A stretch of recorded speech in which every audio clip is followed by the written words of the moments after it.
Welcome to Wednesday Comics.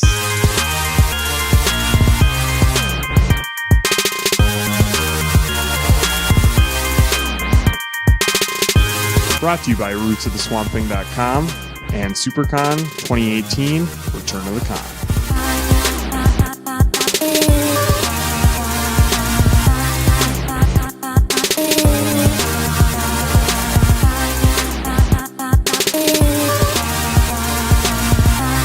Hey everyone, keep turning those pages.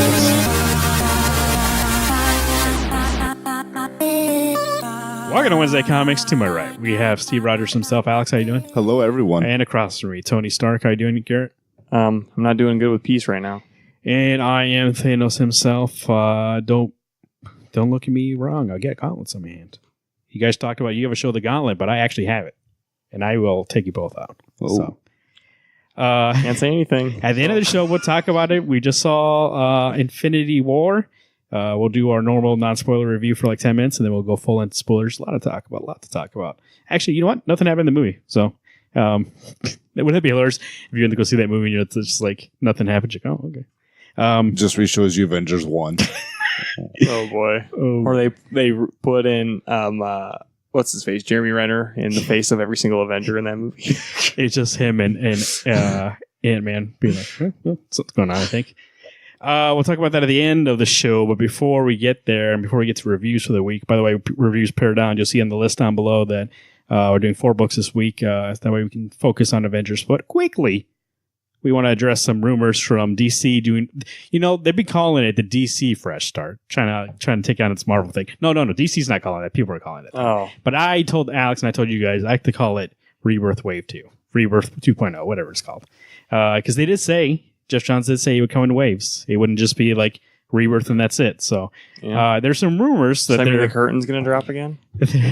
There's some rumors that they're trying to shake things up and get some new people on books. So we're going to talk about that here quick and just see what we think about it. I saw somewhere, it doesn't say in this article, I don't think, but let me just double check here. I did see somewhere that the rumor is Umbrella Academy.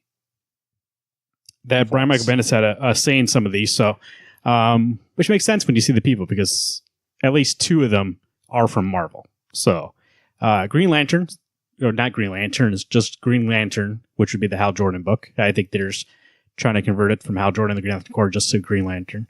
Grant Morrison, they think, with Liam Sharp on art. That would be pretty great. I think, freaking mind. If anything, Morrison is always known for his crazy ideas and being good with cosmic stuff. So that's the perfect fit. Like if any hero, I mean, he likes Batman a lot, so that's why he wrote that for a long time. He likes Superman, that's why he wrote that. I've never heard him talk about Green Lantern, but I wouldn't. He likes Silver Age stuff, and which is a better guy than Green Lantern for Silver Age stuff. So, would you get that, Garrett?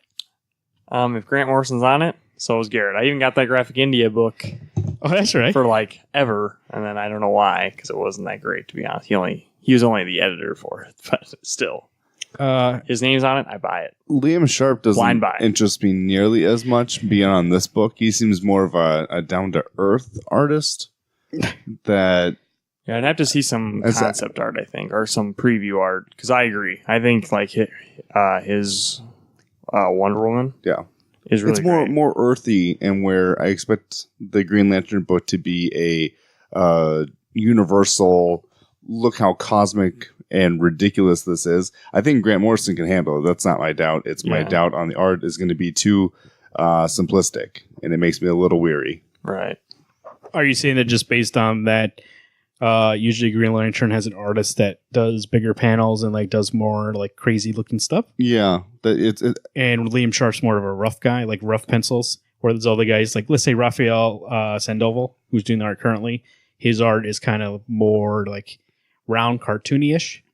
Oh, no, I think for me it's that Liam seems to be more of a focus on specific character, maybe a little background, where I'm expecting a 2-page spread of how being in space and around him is, giant planets that he's like, I got to go to that one or go to this one. Or Well, I think Ethan Van Sciver and Ivan Rice, who did Green Lantern for a long time, I think they have a comparable art style to Liam Sharp.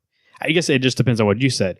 If Liam Sharp can do the panel layouts, which look like instead of being very detailed, and like if you look at it, there's his cover for that Wonder Woman Brave and the Bold. It really is detailed, like in the leaves and the rock and stuff like that. Rather than that, just have a lot of stuff going on. So I guess we'll have to see. I mean, yeah. Once again, maybe he decides to change his style for that book specifically. Once again, we'll see. Just rumors, so I don't know. All these rumors come from that somebody. There's a internal document that supposedly leaked, and they were going to announce all these. And somebody was like, "Oh, okay. Well, this is the thing they were going to announce." Aquaman by Kelly Sue DeConnick is the next one here. Alex, you like Kelly Sue? Yeah. What did if the book comes out? Yeah, I guess for me it's one of those. If that book was, I would imagine if DC's going after her, they were like, "Hey, this book's coming out." What did she write before that you read? Bitch Planet. Oh, she wrote Captain Marvel for a long time. I read that. What was the Deadly? Oh crap! I think Pretty Deadly. Pretty Deadly. Yep. Suicide Squad from Brian Mazzarello. Does that interest you? You guys just jumped off of it. Would that make you jump back on? Depends on who the artist was. Yeah, art would maybe make me change my mind. But Azrael just did, Dark Knight Returns 3, and I thought that was pretty bad. Oh, really? I thought you said you liked it. It started out good. It ended like Dark Knight Strikes Again or whatever. Just ridiculous crap going on. What if it is, this is nowhere on here. I'm just going to throw it out there to see if you would get it. What if it's Brian Azzarello and somebody he works with a lot is Lee Bojimo? Is that his name? Oh. From Suicide Kings? Suiciders. Yeah, Suiciders. That's what it is. I'd get that then. That'd be good. It'd look really good. But that's one of those artists that's really descriptive and really a lot of lines. I don't know. I'd be wary on how if that book again would even come out consistently. On time. Yeah. It had to be a monthly book for sure. Flash, which I believe it said that it would be like a Wally West Flash and not a Barry Allen, so I'm not sure where he would be. But nope, I guess that's not in this article, so I'm not sure where I saw that. But David F. Walker, which is the most recent thing I think at least me and Alex have read by him, was the Power Fist and Power Man and Iron Fist book, which wasn't bad. I actually did like it. It's just that it kept getting veering off and with like whatever the thing you were doing, so it just wasn't focused. But I think I wouldn't mind seeing him in Flash. He has the comedy style, so.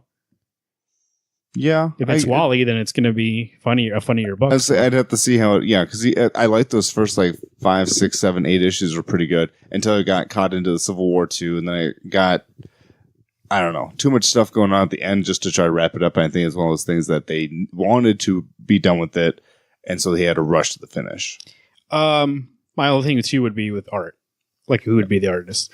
I would see the thing is like, and this is more of a Marvel thing, so I hope it's not going to become a DC thing. Is that Marvel always announces all these writers and being like, here's the writer in this book, and they never like have an artist already ready. They don't announce a team. They always announce, hey, this person's taking over the book, and it says artist to be determined. So for them, at least the way that they present themselves is that art is second, and they've come out and said no artist really sells books. So It seems that way. Whereas in Rebirth, when we got a Rebirth title, it was this is the team, writer and artist. And then they even just launched the line of books that were artist focused. So it would surprise me if this document just has writers on it and doesn't actually have artists. That would be strange to me because that doesn't really follow what DC's been doing. Right. That seems very Marvel like, you're right. But I like the idea. Maybe that's just kind of the rough ideas of books coming together. And I think too, maybe it was supposed to be released announced until that's just who they got for writers, and they're working on the artists right now. So the best one is that Green Lantern pick. Yeah. For sure. I would just hope that I know Francis Manipool's been kind of taking a rest. Something I believe his sister-in-law got murdered. So he's been talking about a lot of that on social media because they were trying to find the guy for a while. So, but I know now he's trying to get back to his normal life. So I'd like him to see if maybe he goes back on Flash. That would be like absolutely. I would get that book again. Oh, that'd be sweet. But maybe he stretches his legs, and I see him on Aquaman. It doesn't matter what book he's on. I want to get. I know that's what I'm saying. Oh, this Green Lantern. If they don't put Liam on there, I would get that book. Oh gosh, like you said, I like Francis a lot. I'm just trying to think of artists that are. I don't think Francis Manipool. He is like a guy that we know, but he's not really like a Jim Lee, like a guy that everybody knows. So I'm trying to think of like these big people that they would put on these books, just like these writers that would go with it. Think like a Francis Manipool. who else have we? The thing that worries me about Flash is that they'd pair it with like Brett Booth. Hope not. I would imagine the Sandoval, who we just talked about, the guy who came out of Green Lantern, and we really liked his art. He would be great in Flash. Or how about somebody who I've been talking about for like months, and he's been doing the covers for Flash, and I think actually, and he did Gotham Academy, I believe, too. Yeah. Oh God, what's his name? I just forgot it. Is it Babs Tarr? No, she did Batgirl. Yeah. I forget. That's the worst thing. I just brought that up and I totally forgot who it was. But anyways, I've been saying, go back to previous shows I've been saying for a long time, being like, that guy should be on Flash, and he's only been doing the covers because the covers look great. I would like to see him on Flash. So, well, we'll see what happens there. But that's just some rumors right now. We thought we'd talk about a little bit of DC because we have some Marvel and Image books to talk about. RootsOfTheSwampThing.com, your definitive online source for all things Swamp Thing. Holland Files number 2 is out. Garrett, how is it?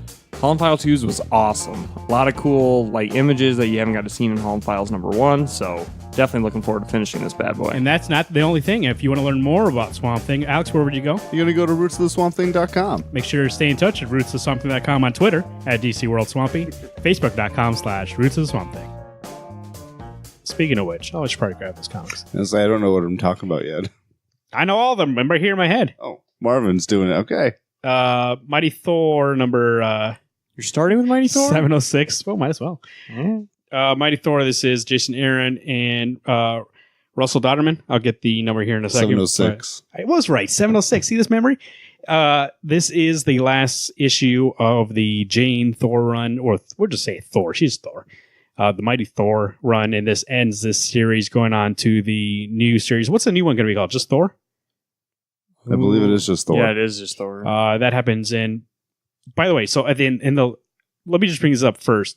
In the letter columns, he said that's come out in June, but the ad in the book, yeah, right. Then at the end of the book, or in the ad in the book, it said July 2018. Oh, really? So I was like, what? Yeah, I saw July. And there's a one shot kind of the one shot to bridge between right in middle of May, yeah. And then he said in June the actual book would come out, June, but then it said July 2018. For the ad. So I'm not sure. But it's coming out shortly afterwards. So we have this last issue in the last issue we saw that Jane sacrificed her life to get rid of the man god, correct? Yep. And send him flying to the sun with the hammer, Mjolnir. And she ended up dying in Thor's arms. And so it starts this issue with Thor being like, somebody help me, please help me. And all the rest of the gods being like, oh, it was Jane the whole time. And reacting in different ways. You have people being like, oh, like it even was... Who cares? Who cares? To, man, she sacrificed her life for us. And Thor is trying to revive her, even though Freyja says, don't do it. Like, she already passed on. She sacrificed her life for us. Let her have that. She goes to Valhalla, the gates of Valhalla. Odin... at first is on in why am I so blanky today? He's on Asgard.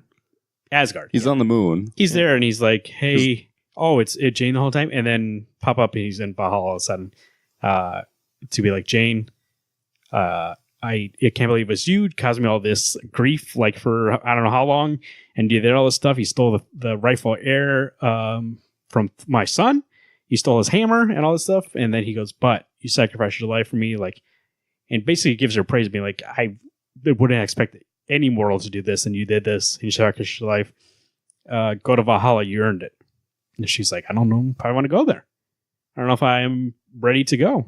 And it's a moment where we see that she did sacrifice it, but maybe she actually didn't think it through a lot. Which... I was happy. I don't know if you guys are happy because we've been talking about that. Is she not thinking this through? She's just willing to just like kill herself for this right. And she does have that moment of doubt after she does it. She was just like, I was trying to do the right thing and now I'm here. I really don't think the hammer's gone now. It's no longer a temptation. Yeah. It is not calling her to do this thing. She's like, well, I did this great thing, like you were saying, but do I really need to give up my life for this? Like I've already been through so much. She was like, I have more life to give. I'm not sure if I'm ready to move on. And then Thor is trying to revive her, shooting masses about electricity on her. I'm not sure how she's not fried to a core. It's magic.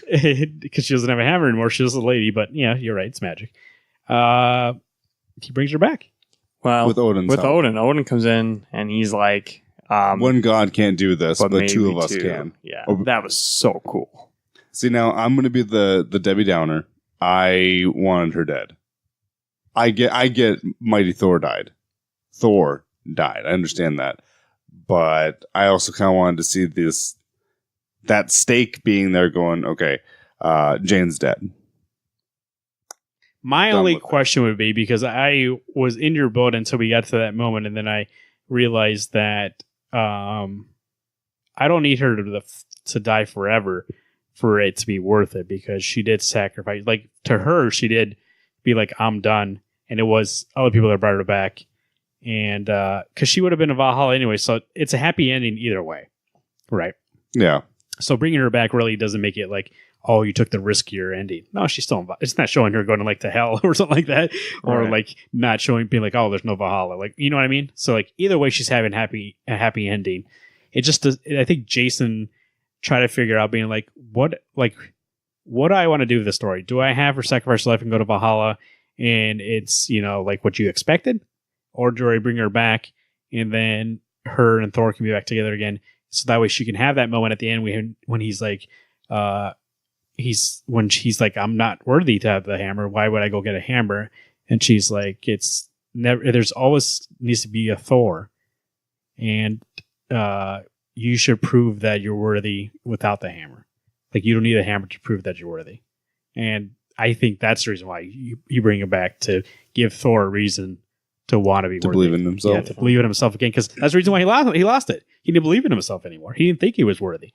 And so for her to say that, and for him, it's enough to be like, yeah, you're right, I am worthy. I think that's the only reason, like, that's the reason why you bring her back, to make the next story. I do like that there's like a little piece of Uru left. Oh yeah, that's right. Yeah. To and it's, Thor's Still like, heavy. when he's having that conversation, like, it's so heavy. It's like still really heavy. And I don't know how she says it, but she was saying exactly what you said, Marvin. It's like, hey, you can get your worthiness back. I just like how they had a little, maybe in the new series, he'll have that like in his pocket or something, kind of constantly reminding him like, hey, you have potential to get back to where you were. They are from Dodderman with Great as Always. That was his last issue, Yeah. he said. Yeah. If you read the letter pages in the back also on how he got the job, which is, so for Thor 1, he was asked, they go, hey, you want to do a variant cover? He goes, okay.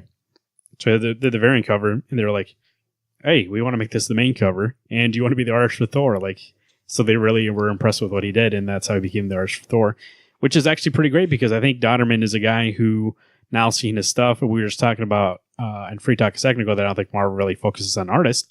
That is really somebody who, since the story's been going on for so long, and since he's been the artist, the team has been, for at least for me in my eyes, Dodderman and Aaron. Whenever it was somebody else, I was like, that's not really Mighty Thor. Whenever they had like a guest artist or had like a random person on it. So it is nice to see at the end we get word from him and Jason. And I think in this issue, they both put out great work. I think actually in the last arc, I think they've both been doing pretty great work. So I actually really did enjoy it. And like Alex, like you just said, that one part you didn't like, I thought I wasn't going to enjoy that part either. But then when I got to the end, I was like, yeah, okay. I can do this. Like, it's one of those things, I do understand it. It's Mighty Thor, Lady Thor is gone. But there's still, like she says at the end of the book, there still always has to be a Thor. So it's me being nitpicky. I want Jane gone, but it's not because I don't like the character. It's that we built up to this. For me personally, I expected her to be gone. And so I think a part of it is just I looked the wrong way. I want death, and I didn't get it. For me, I also think that that I wanted it, and then when she did like die, and we got that moment when she's in Valhalla, I was like, man, they really shouldn't have really killed her. That's what I thought. Yeah, because I thought she was going to stay dead. And I'm on the same boat. Like, I originally, like you guys, thought, hey, it'd be more medium rare stakes if she stayed dead. And then when you get to the end of an issue and she comes back, you're just like, nah, that's way better. I think that's a better conclusion to that story. I think also if you read Jason's letter in the back, also he said he got a lot of feedback from cancer survivors. So I think if you kill her off, at least for them, it's kind of like at least like that part of the story, like she fought cancer and she lost. I don't think that's as good as being like she fought cancer. She was willing to die to do the right thing. And then at the end, she's like, okay, now I'm actually going to fight this thing. Like, because she for a while was being exhausted. She was never getting the right treatment because she wanted to be Thor. She basically sacrificed her life in that way to do the right thing. And then at the end, we get a nice one being like, okay, I'm going to go fight this thing.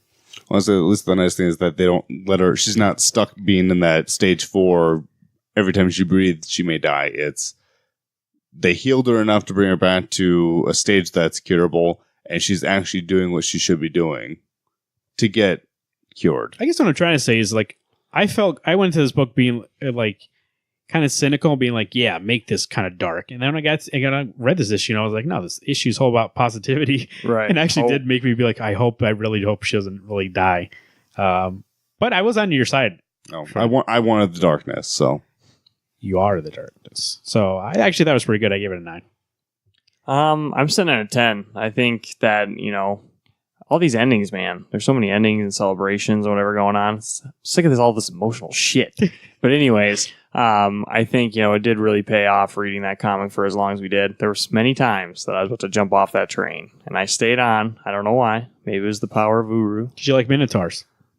Fuck that Minotaur. I think the Mangog was the fun. That last arc was probably the strongest arc. Oh, absolutely. In a while. Yeah. So I think it rewarded us fans, us readers, for sticking along with that book for as long as we did. And I'm ready to see the next chapter. Oh, one gripe I had quick, and this isn't even about Jane. It's about Heimdall. I don't need eyes to see that. Pretty sure you still need eyes to see things. He can see it with his soul, man. He's an all-seeing God. I do like. I don't know why, but when he had his bandages around his eyes and he did say that line, I was like, it did kind of give me a chuckle, being like, this guy's just sitting around, be like, guys, I lost my fucking eyes, and nobody is trying to help me here. Like, you brought her back to life. Where's my fucking eyes? You know what I mean? It's like, I kind of need this for my job here. So come on, give me. I didn't think about it that way. He's almost kind of brought a dick person to life, back to life, and they're like. And she's like, hey, I can't see shit, but well, whatever. Too bad they didn't do like what they did in Daredevil. I think it was like that Vision issue where he's looking the other way, the wrong direction. Or have it wrong, be like, saying something, be like, well, he has no eye. Give him a break, he has no eyes. So, Alex, I don't know, which one are you doing next? Doctor Strange Damnation, number 4 of 4, written by Donny Cates and Nick Spencer, art by Rod Rice. By the way, what a great series. I'm all caught up. All right, this is the part where we kick Marvin out of the conversation because he didn't read it. Go ahead, tell me what about. A whole issue drawn by Rod Rice. Amazing. Looked really good. I'm so surprised at an event that seems, it is big, but seems so small compared to other Marvel events in the past, that Rod Rice was able to get a whole issue's worth of work done. And he's done several parts of this series since it started. Me and you both read Doctor Strange, so it's kind of maybe be a little tiny combo. Well, I say that's my thing. Is I'm trying to remember what I've read, and it's kind of a hodgepodge of what both these books were. This is how you do an event. I think Donny Cates and Nick Spencer killed it. You got the big Doctor Strange parts in the Doctor Strange book, and Damnation had obviously Doctor Strange involved. His name's in the title, but it was mostly focused on the event itself of what happened. Right. So I read Doctor Strange first, and it tells you everything that he had to go through when he was inside his own hellified body, basically. And then in Damnation, you don't really get to see all that happens. It's more Bats and Wong and the, what do they call them, the Midnight Society or Midnight Brothers or something like that. Yeah, the Midnight Suns, I think. Yeah, Midnight Suns. And so they all help out to basically save the day. And well, there's a big plan that Wong has to go ask Johnny Blaze to do. And yeah, that's what happens in that Ghost Rider book. And I've read that. It goes, oh, you want to see the rest of this? What, at least how it led up to what had happened. Get that Ghost Rider one shot. I was like, oh, well, whatever. It was really good. But yeah, they used, because the end of last issue Damnation is Mephisto pushing Johnny Blaze out the window and him falling to his death. And in that one shot, really briefly, he basically climbs his way up to the throne of hell and claims the throne of hell. So Johnny Blaze is the new king of hell. But he basically he's tiding or waiting his time for when Mephisto comes back after the storyline. And if everyone beats the shit out of him there. Right. And then he gets back to hell. And there's a million Ghost Riders there. That was one of my favorite pages. Yeah, was every Ghost Rider that had ever been. There's even a T-Rex Ghost Rider. I was like, hell yeah. How does the T-Rex make the deal with the devil? But on the Damnation side of things, again, I mean, art was great. Story-wise, it was more Wong and Doctor Strange's reconciliation, because there was something that happened in Doctor Strange that I didn't read, where they're still friends, but like something happened that kind of put them on odds with each other. I don't remember. I thought it was to do with because Wong leaves when all those science bad guys show up. Yeah, and I think it's the fact that Doctor Strange kept signing these checks that he can't cash because everyone else is cashing in for him to survive. And so they finally just have this discussion going, I'm still your friend. Oh, that's nice. So yeah, they're sitting down in the rubble of basically get rid of Doctor Strange's ability. I mean, not his ability, but like what he did to Vegas kind of goes away. And then whatever they were trying to rebuild in the first place kind of happens again. Yeah, and they're sitting in the rubble just like, hey, like if the situation's reversed, I would help you out in a heartbeat. Like I would do the same thing you did for me. And that's what Wong says. He's like, I know if roles are reversed, you'd do the same thing for me. Yep. And he's like, yeah, in a heartbeat. Las Vegas has a new attraction.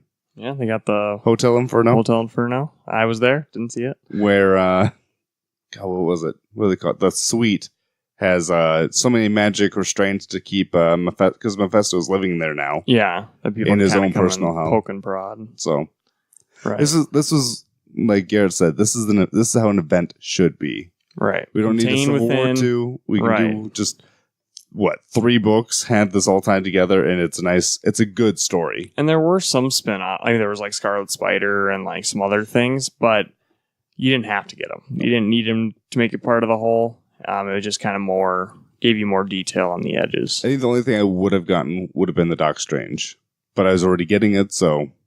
And the MVP of both books is Bats, the ghost dog. Yes. Best character, funniest character. He's going to be in issue 390, which is Donny Cates' last issue. I don't know if he's going to be in Mark Waid's run. I wouldn't count on it.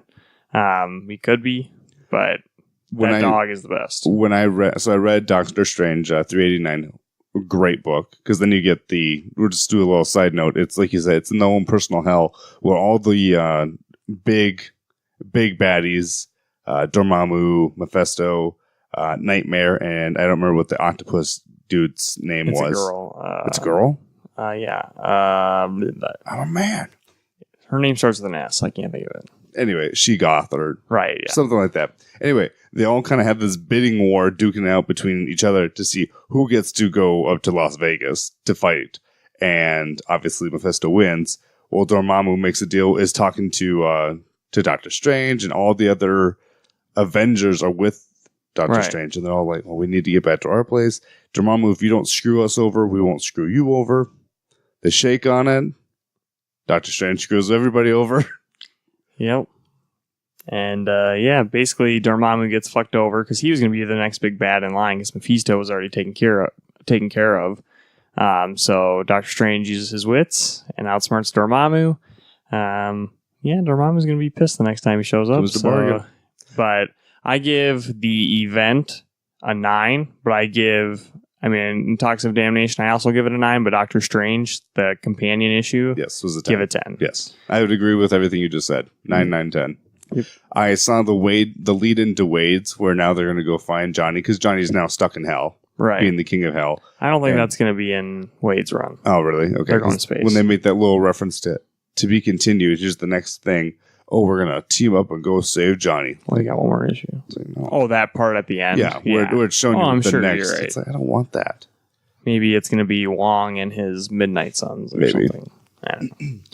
All right. Next, we got Killer Be Killed, number 18, written by Ed Brubaker, art by Sean Phillips, and colored by Betty Breitweiser. I don't even want to say that. Elizabeth Breitweiser. Breitweiser. Breitweiser. Whatever. Betty. Isn't it spelled Breitweiser? No, Breitweiser. Yeah. He says I think she's Brute. German. I don't know, Kill I kinda Be go with Kill whatever number 18. Marvin's We have a few issues left. In this pronunciations. issue, we have Dylan himself is locked up. And no really Dylan perspective on this. We have the perspective from the detective again. Really sharp. And she is hot on the case. They think they figured out who the vigilante killer is that what they call him? What do they call him? Well, Vigilante's dead. Yeah, well, I know. They- They're trying to figure out who he is. Though. Yeah. So His name's Buck. and It is. It is. Okay. You're right. Buck something. I don't know why you saying that made me stop, but I was like, okay. His name is Buck. All right. His name is Buck. I thought you were gonna say something else. That's why, and you just stopped. But so they basically were like, "Hey, we can ID this guy," and they went to his apartment. He had all this stuff, and he's a far alt right kind of guy, and he was killing people for political purposes and like all this. So they were like, "This is the guy." Case closed. And she was like, it doesn't make sense. That first kill was in a town, it wasn't near New York City. It was in Manchester, right? Or it was in a town outside of Manchester. And why would he kill there? And why would he was with a different weapon? There was a letter written with a typewriter and no typewriter. Found. She said a lot of stuff doesn't make sense. And they're like, hey, we got the guy. What do you want to do? And a lot of them basically don't want to reopen it because they don't want to be wrong. And she is following up any lead. She calls the hotline. Hey, anything that came through that we can follow up on, can you give it to me? She goes, yeah, I know it's closed, but like I don't follow up. So she gets the tip that we saw that his roommate, Dylan's roommate way back then, was like, hey, I think I know who this is. She follows up on that, and she finds out that where he grew up, his hometown, and that his mom and she lived there. So he goes there, goes and finds a typewriter, goes and finds the first gun that he uses to kill, and it was in that town where the first kill happened. And then Dylan's mom tells the detective about the demons.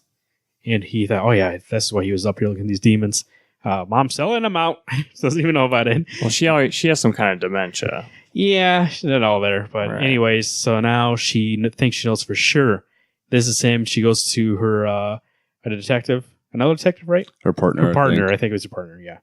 And was like, hey, it's Dylan. I know it's Dylan. I'm going to go check out this lead. And he's like, come on. Like, you really want to do this? Go down that road? If you go down this road, you better be sure. She goes, yes, I'm pretty sure it is him. And he goes, okay, I'll back you 100%. We'll look into it. He leaves to make a call, calls them Russians. Hey, I think we got him. And he goes, is it the right one this time? Is it Dylan? He goes, yeah, it's Dylan. So now we're leading up to... 2 issues her left. going to the hospital, them knowing he's in the hospital, 2 issues left. This is the climax of this story. I'll say it. I don't know if you guys agree with me. I don't know if this is getting so good. And these last 2 issues are like, I'm so pumped for these 2 issues. And I actually am pumped. We talked about the forecast. Are we excited that that's a limited thing? That's 20 issues that we know that it's ending. I think I am. It's nice to see the conclusion of the story. And it always will exist as like 20 great issues. I don't think we really had any issue with any of them. He did say in the letters column for now, so they might return to that universe or that character again. We don't know. Maybe like the universe, like criminal. So it might be a criminal type thing. Yeah. There might be copycat killers. You don't know. Yeah. What do you think? We're leading up to this. Do you like this issue? I know, Garrett, the last time they took the focus off of Dylan, you really didn't enjoy it. I did like it, but I don't think... Like, it kind of gave me that same rub. I was like, that was kind of a weird place in the game to do that.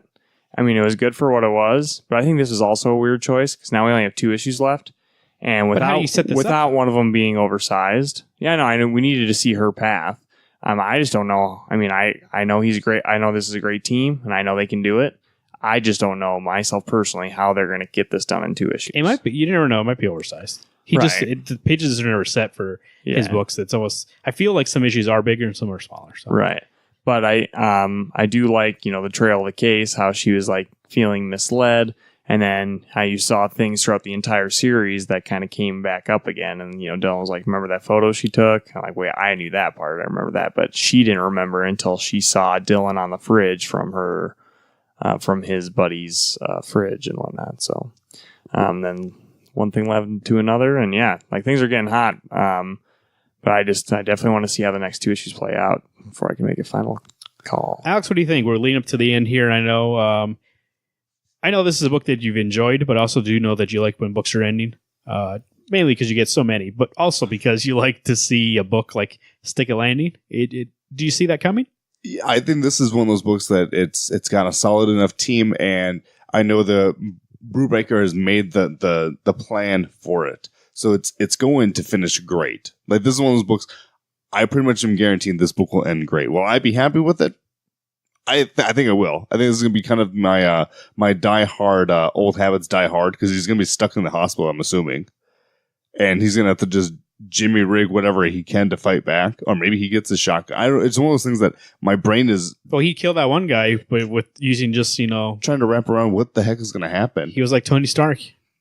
Trip you down the stairs, bro. He had what did he say? He had a junk in a box. What was it? What's the line in the cave? The only thing I remember was that it's almost like Die Hard 1, where he falls down the stairs with Tony. Don't know those stairs are going to break his neck, so I got to go stomp on it myself. Oh, yeah, that's true.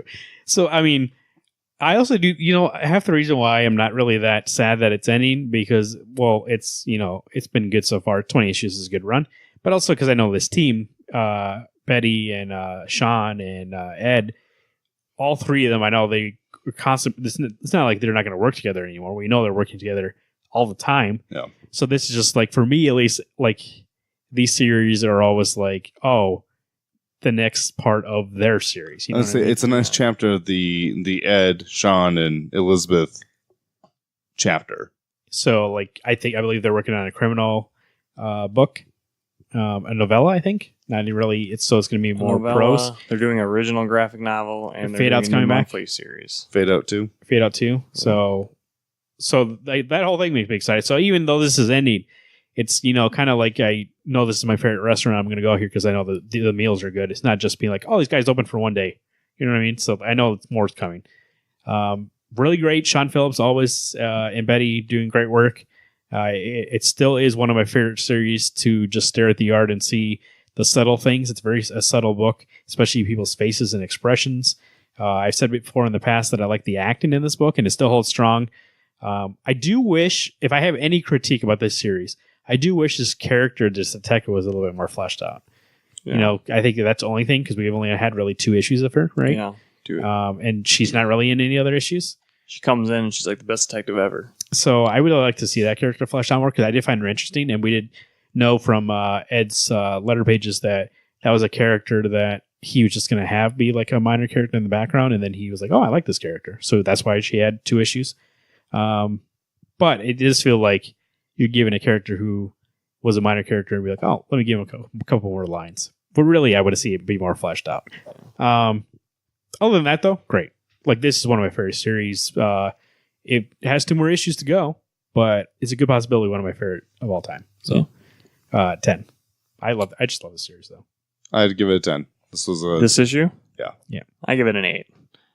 He was good. He was good, but like by the end, I was like, all right, let's see if they can stick it. Like, I think they can. Again, the way it sounds like you're thinking 2 issues ahead, going from this issue to the end. Can they? If they're the same, yeah, you're right. He's not restricted to any page number, but I'm like, if they're the same amount of pages that the last couple issues have been, there's going to have to be a lot that happens quickly. I just looked it up. 1,000 pages each. Too much. Then we're only going to be reading that one book for a month. Like I said, this whole team, just Ed in general. I mean, I love the art. I just praised the art. I just said that they're doing great work. I do love it, just staring at it. But Ed's dialogue and his story structure is just so easy to read. And I think that is if I'm going to give any kind of praise to it, I think when you read something and you don't think you're reading something, you know what I mean? I think that's the best praise you can give, because you're not even thinking about, it's just a story that's being told to you. And that's the greatest thing about this book and any of his books. And especially when he works with Shauna and Betty, is that, and we talked about with Criminal before, we talked about with their other works, Fade Out, is that you're just like, oh, okay. It's not super complicated where you like kind of breaks the fourth wall. Like when people do like grand layouts, you kind of get taken back to like, oh, this is good work. Or in their books, they take all that out because they're focusing on the storytelling. When I read this book, I'm like, this is Dylan's story right now. And like, it feels like it's a movie playing in front of me, or like I'm witnessing this rather than reading it. I never ever think being like, that's good line, good line dialogue. And I do that a lot. Or that's good art. Well, like I said before, like I had to sit there and focus, like, oh, okay, let me do now. But when I read it the first time through, it's really just like me experiencing it. And then we get to letter pages, which if there's any book should get in issues, it's anything by these three, because the back content is one of the best. They favor print over digital comparatively. I want to say the best two are Lazarus and this. But even just seeing Ed, like what he's reading, what he's into, and like he's like, hey, Westworld's coming. No, was it Westworld? No. Atlanta and what was it? Americans coming back. And just seeing him enjoying other media and being like, this is the good thing that I like about this. And he's also like looking at it with that kind of a storyteller eye. But it's just nice seeing what he's influenced by and what he likes. Or when like a movie comes out, he goes, hey guys, I saw this movie. It's for, at least for me, like from a creative standpoint, being like, I like seeing this guy and see what he's into. And so that's the bonus. And then you get a nice essay at the back. So that way you can see, he always gets guest people to come on and do an essay, usually about movies or a story or like a genre. So it's not only you're getting this book, if you enjoy these people, you're also getting a nice little insight into what makes them be so great at what they do. So I would recommend, if you never got a series by them in issues, because they have such a great trade schedule, maybe pick up the issues, because actually it is worth it. Thanos Annual. Numero uno, number one. This is multiple people. Donny Cates, Jeff Shaw, Antonio Fabella. That's the first story. After that, we got Chris Hastings, Faviano, and Federico Blee. And then after that, Karen Gillan, Andre Aranjo, and Chris O'Halloran, Katie Cook, and Heather Breckel, Ryan North, Will Robson, and Rochelle Rosenberg. And then the last story by Al Ewing and Fraser Irving. So we have 6 stories. First one here, the Titan's Greatest Dad. We have, first off, the thing that glues these together, we have Cosmic Ghost Rider, right? And he's telling me like, man, I'm dead now. Right, he's narrating. He got killed by the Silver Surfer. Stupid hammer. But let me tell you about this Thanos. He's not, some people, they're like, hey, once upon a time, Thanos, it's almost like, you ain't going to believe this shit, is what he said. So he tells you some stories. First one's about Gamora and how he trained her to be the best killer in the world. What do you guys think of that story? That was good. That one's really good. That is essentially like the last Jeff Shaw and Donny Cates take on Thanos. I thought that was really great too. The only thing I didn't like about it, if I'm going to critique it, and I do like their whole run, the only thing I didn't like about it was there's a twist where you think Gamora dies, it turns out to be a Skrull, and then she's actually in this suit, she takes off a mask, and it's, she's that person instead. I don't think that would really need it. Like, what? Yeah, why a plot twist? I had to for look what? at it again too. I was like, okay. Yeah, it's more confusing and takes you out of it than anything. I was just like, for what? Oh, so once the Gamora got decapitated, I already figured out, okay, I know that's not Gamora. And then 2, I already figured, I bet it's another Gamora. Well, that's kind of what I'm saying. It's like, what's the point of trying to make it a plot twist when it, of course, it's not going to kill Gamora? Yeah. Like, I know, like, it reminds me of like prequels that go back and like, they're like, for instance, we saw a trailer for Solo today. And there's a part of the trailer where it's like, Chewie's hanging out of the train, be like, oh shit, is he going to die? He's not going to fucking die. I know he doesn't die. Right. Why even do that? It's unnecessary. Yeah. There's no stakes being like, is he going to die? No, I know he doesn't die. So I just thought that was weird. Like, why have that? Maybe he speaks English and he hits a rock, and then that's why he's like, that's really good. I actually, the one thing I did like though, yes, there was a scroll that made me excited. That was cool. See, yeah, I thought it was cool. Secret invasion, right? And there. He picks one person from each planet. He kills everybody, one person, and was like, "Hey, fight this person, fight this person," and she killed them all. Chris Hastings, Faviano, and Federico Blee. This is what to get from a man who takes everything. This story was ruthless.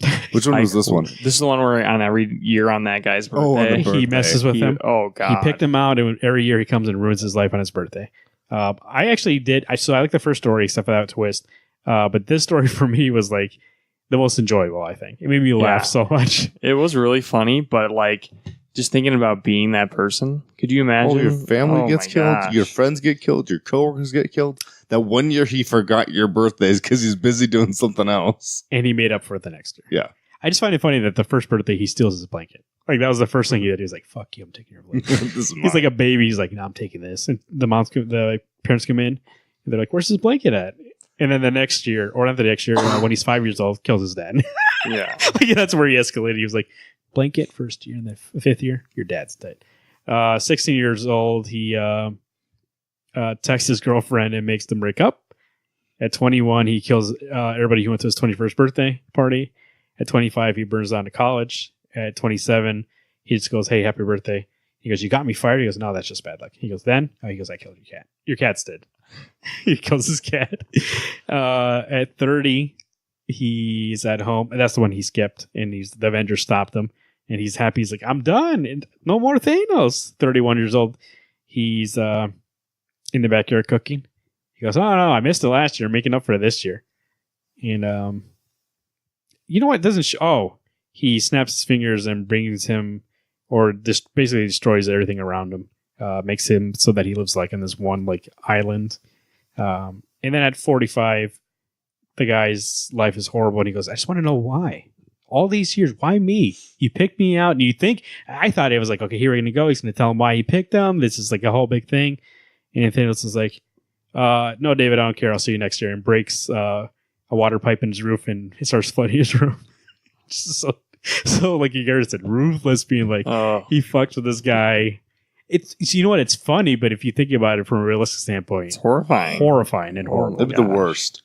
I do like they explained, I think they did in the narration, that he does it, or at least Cosmic Ghost Rider was saying he was just doing it to see if he could break somebody's will. I can't remember if that was from that part or something else, but it just makes me see that Thanos has a sense of humor. He thinks he's funny, and it's okay. I understood it as that Thanos had the same birthday as he did as well. There's why I read one thing that goes happy birthday, and I was like, oh, it's Thanos. Thanos has a birthday? I doubt that. I mean, I know he does, but why would he ever celebrate it? I thought maybe that's why he was so pissed. Not pissed.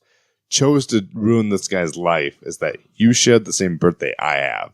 Pretty ironic. And I hate my birthday, so I have to make you hate your birthday. I don't know. I don't see that here, Garrett. But he does say that he got great pleasure from even the smallest, cruelest things.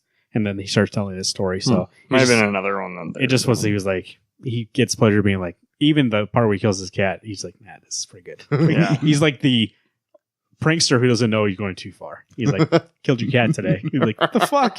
You know what I mean? And he, it started with the blanket, escalated to ruin his life. The next story we get is kind of actually refers back to Offending Gauntlet. If we're in Offending Gauntlet, there's a part of, actually, the whole beginning part actually takes place. Exhibition by Karen Gillan and Andre Alejandro and Crystal Halloran. We have him and Mephisto talking. And in Offending Gauntlet, Mephisto and him are talking. And Mephisto's the one who tells him, like, death needs you to kill half the world's population, or half the universe, excuse me, not the world. In order to, like, as a present for her. That's what she needs to do from you here. But in this one, he was like, death is a woman, you must woo her. And so they tell a story on how he, like, blows all these planets up. I was really confused about this one. What do you think about this one? I actually really like this one. I like the art of this one a lot. I read Infinity Gauntlet pretty recently, not too long ago. So like all that being on that, was it Mephisto's castle or Death's castle? It was Death's story, yeah. Yeah. A lot of that setting resonated with me, and I think the flow of reading the panel work was a little confusing, but other than that, like I just took it for what it was. It was telling you about these peoples and their place, and it's just kind of like the birthday thing. It's like your hope and happiness, and then Thanos kills it. I got confused on which way I was supposed to read it. I just knew that he's blowing up everybody's planet. Right. But he's like creating art for death. He's creating a mural. Looks like fireworks. Right. Oh, yeah. Okay. That's right. At the end, by the way, that last page is pretty beautiful. It shows like basic fireworks. Yeah. Like, hey, I'm moving you. Killing people. But you know what? That's the way he does. That's what you wanted. My Little Thanos, Katie Cook, and Heather Breckel. Garrett, you said you really enjoyed this one, right? This one killed me. I know it's so stupid and innocent, and like definitely not the best one in this story, but like I was laughing so hard I couldn't help myself. This was one that's like super silly, right? Yeah, like 100%. I didn't really. It kind of surprised me that it was in this book. The book's really been super dark and serious. Yeah. Not serious, but dark humor. very gory and like for a very mature book. And then we get this, which is like the art style is kind of cartoony, like for kids. But what Garrett said, it's very silly, and it wasn't one that I didn't not enjoy it. It just was a little weird for me. It took me out of it because it wasn't, like you said, it wasn't what I was expecting. I was expecting the Thanos pulling apart Iron Man type of grunge feel. Where this one, it kind of made me think of Scotty Young. If Scotty Young had done this issue, that's what this would be. And the thing that you had said to me, Garrett, about when Thanos accepts the fact that, spoiler, in this specific little piece, these fluffy bunny things end up killing each other. And when Thanos goes, it's a lot less fun when you guys do it, or I enjoy it more when I do this. And they start like literally beating the living shit out of each other. And then eventually they start like going on top of Thanos, and Thanos is just like flicking him away, and there's like pew pew pew. I'm like, oh god, too funny. This is my dad. Right. The next story is that time Thanos helped an old lady cross the street. This is Ryan North, Will Robson, and Rochelle Rosenberg. What do you guys think of this story? This one was great. Like, just, I wasn't even expecting this. I actually thought it was going to be another jokey story. And so Thanos does actually help a old woman cross the street. And it was all in the prevention of this super brainy girl to miss a meeting. And this girl was going to cure cancer. Right. And so because she missed her meeting, she never cured cancer.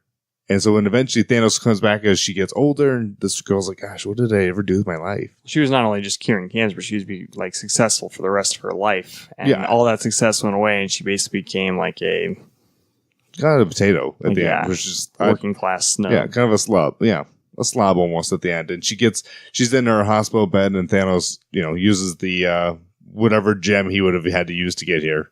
And he goes, I'm the one who intercepted that bus so that you missed this. This is what your life would have been, and gone. I really enjoyed this one. This was one of the strongest ones for me. It was like Gary was saying, it's like ruthless in a way that's not like super gory and horrifying. I like that this story is that's what it was. It was not. We've got the past run, which was really gory and being like this man is like strong and he's ruthless in that way. But this one was also. But this way it was like the man has no heart. He's like finding the cruelest things to do just because he enjoys it. What if, and this is maybe you guys already thought about it. Maybe all of our listeners are like, well, duh, I already knew that. There's 6 stories in this specific issue. What if they're all like a gem related thing? Like there's one where he goes to the birthday party. It's almost like a time story. This one here could have been not necessarily reality. Reality probably would have been the weird fuzzy bunnies one, or I don't know, just it's possible. Yeah. I didn't even think about layers that, to get into, but yeah, I'm not sure. That'd be because I think what's the bunny one? I figured that'd be like reality. Yeah, I was thinking reality had to be too. Power. Space would be the death one. Yeah. We're on something here. Power, I think power is the first one. The first one with which part? Or is that that would have been soul. Yeah. And then what's the one where he's What talking about man my kid's gets from- life?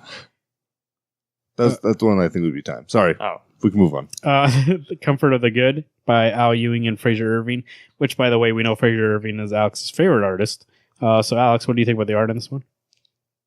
The weird thing is there's other issues that Fraser Irving has done, and I actually do enjoy it. What was he doing that you didn't like? X-Men. It was X-Men. It was Uncanny. Yeah, it was Uncanny. It was one of the best arcs. Go ahead. It's when the X-Men were talking to Dormammu. Yeah. Right when I was getting into comics. This one was okay. I think there's a part of me that the face of those guys were weird. You gotta remind me what happens in the story. Oh, yeah. Where he kills their god. Oh, yeah. Nah. That one I thought was the weakest. The art style was fine, but it was the most alienating, I think, out of all of them. And story-wise, when it was over, I was like, I just kept thinking about the first 5 parts that came before it. Yeah. So this one was kind of a blip on my radar. This also is like what we were saying before, like cruel ways to bleed. He's go there and kills your god, so that way they would freak out and being like, we have to try. We have to try. Interesting theory. I'll enjoy seeing how y'all get on. Like, how do they get on when they believe in that god so much, and now he's not there, and they're all freaking out about it? He's like the cruel thing for him is like, take away your god, and now you don't know how to live. I ruined your society. Let's see how you guys hang out now. Yeah. Just I like Fraser Everman's art a lot. Alex knows. Love Favorite. Favorite. Number one. One of my faves. He did a Batman Incorporated arc that was pretty good. Didn't read it, so I don't know. But and once again, you know what? I was talking to these guys before we got into the show. I did think these were all like decent. The second one I thought was great. The first one I thought was great also, except for that part I didn't really like the twist, but otherwise it was great. And the rest of them were like, okay. So, but it literally is for a series that we kept saying, man, every issue is better. For an annual, I think maybe because I had different expectations of what it was going to be about. And I thought it was going to be an annual all of Donny Cates. Well, they were saying, I mean, they were giving it a lot of attention in each issue of Thanos, like saying, or even on the solicits, like, this annual, you don't want to miss it. Yeah. And it was more like kind of just playing fun, like, hey, Thanos is the best. Like, yeah, I think that's what I mean. I thought it was going to be like crucial to that run into that story. And then it turned out there were just 6 stories about Thanos. And like you said, most of them were just fun stories. Not fun. Fun for Thanos. Fun for Thanos. Well, the fun is like how cruel he is, but it's very disturbing in that way. But it's not like serious. None of them were really super serious over the first one. I think all of them you can find humor in, even like the last one where it's like, that's kind of a shitty thing to do, but it's also pretty funny to be like, that's what he chooses to do. Yeah. So for me, I was just like, oh, okay. It was like, I literally could have not got this issue and been okay with it. But I only got it because I trusted, like the Donny Cates thing was so great and Jeff Shaw's art is great. So that and the second story made it worth it. But if I went back in time, use that time gem, I would have been like, hey, Marvin, don't need to do it. Like, you know, pass on this one. I think the collector part of me would be like, I want to have it just to finish up that run. But I really did go into it expecting it to be a 60-page epilogue or what have you of the current 6-issue arc that we had just received. And all we could give were 10, 10, 10, 10, then 10s all the way around. I would probably give this overall an 8. This annual, I enjoyed it. But I'm kind of in the same boat with you that I don't really think it was worth $5 either. No. I give it an 8. There was enough that entertained me more, so like different ways than I thought. Like again, it was more comedic than I ever thought it was going to be, and I found myself like stopping reading and just laughing because there was parts that made me laugh really, really big. It did make me excited. Maybe that's what more this was for, was the Cosmic Ghost Rider, because he is in it throughout. He goes to Valhalla because he goes to Valhalla, talks to Odin at the end of the book. So yeah, there's a little of that. So I just set that up, and I think that is the point because the last page is like Cosmic Ghost Rider coming up. Yep. That's a mini or ongoing? Five issues. I think. And it's not Jeff Shaw. It's just Donny Cates and different artists. I'm not sure. I can't remember. I don't think it's Jeff Shaw. Yet. Too bad. That'd be. Sorry, I was thinking about the Pennant Stare in issue 2 of this run. Let me check here quick. So, what was your rating on this book? 8. Yeah, mine's 8 too. 8's all the way around. Yes. Had good parts. I wish that Scotty Young looking art would have actually been Scotty Young, because that would have been great. Reading I Hate Fairyland, which got that number 18. Can't wait to read that. Lots of blood and death. Dylan Burt is doing the art for that series. So it's not Jeff Shaw. I'm assuming that's because, and I'm hoping, this is hope, that Donny Cates and Jeff Shaw are working on another mini for a different character. So go ahead and do it if you want to. Dr. Doom? Red Skull? What are you doing? Do you want to do a little cap run? What would you do? What would you want them to do? Because they're doing, that team's not doing. Donny Cates is doing Venom. He's also doing this Cosmic Ghost Rider, but the Cosmic Ghost Rider is a mini, so it will end after 5. And then after that, he's just doing Venom, right? I thought I'm sure Venom's only like 6 issues long. I don't know. I think with this fresh start, he's getting his own ongoing, and he'll be on it. I wouldn't be surprised. I don't think it's been announced that it's a mini, but I wouldn't be surprised if it's only 6. I guess the way that's Donny Cates what he does. Yeah, to be fair, that's all I would need from Donny Cates is just 6 great issues to make me go, wow, I love this book. I'd be fine if Donny Cates just floated around as like, I'm going to get here's a 6-issue cap run score. Here's maybe not Black Panther, I don't know, but like I would love to see him do a Spider-Man run. Just the 6-issue mini Spider-Man would be fine. It's Nick Spencer's now. Well, and I think Nick Spencer will do fine. After reading this Damnation run, I was like, you know what? I think you can handle Spider-Man. After reading your Secret Empire, I'm like, maybe not. The Mighty Thor number 706 and Damnation number 4. Killer Be Killer number 18, and that's Thanos Annual number 1. Those are the books this week. Make sure you visit your local comic book shop, and also know that next week is Free Comic Book Day, so if you haven't been to a comic book shop, make sure you're going and looking and seeing what your local one is. There's comic book shop locator or something like that. Just type that into Google, and then you can figure out what your local comic book shop is. Get familiar with what your local comic book shop is. Local comic book shop is, so you can stop by for Free Comic Book Day. I'm sure next week we'll talk about that. Siouxpercon 2018, Return of the Con, September 28th, 29th, and 30th. Tickets on sale at siouxpercon.com. Alex, we're going to be there doing a show, aren't we? Yeah, we're going to be there on the 28th doing a live show for everyone. What's it going to be called? Wednesday Comics After Dark. And not only us are going to be there, a lot of people are going to be there. Phil Hester, right, Garrett? Yes, Phil Hester, the current artist of Batman Beyond. He's done other projects like Shipwreck. He's done some Swamp Thing that you may or may not have seen, and some Holland Files that came out recently. Not only Phil, Science Steve, Shay Fontana, Tony Fleece, Travis Nye, Midwest All Pro doing a show the 28th. They'll be doing a show that night. That's the main attraction that night. Jill Thompson, Ryan Cody, John Allen, and more. Tom Wynn. Going to be at Siouxpercon.com. Make sure there's a lot going on that weekend. I would say, if I am going to tell you any kind of advice, buy that weekend pass. You won't regret it. You got MAP concert that night also. You got Wednesday Comics After Dark. And then you got a whole weekend of stuff to do, people to see. Siouxpercon.com for more information.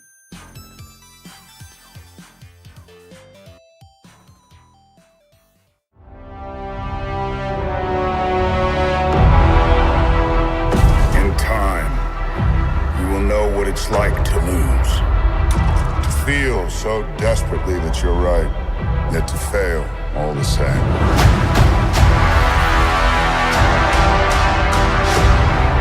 Dread it, run from it, destiny still arrives.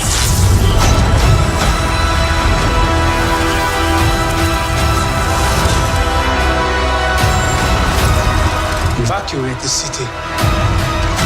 Engage all defenses.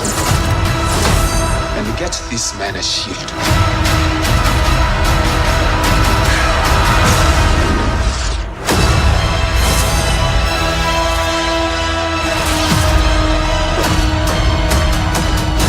Fun isn't something one considers when balancing the universe. But this does put a smile on my face.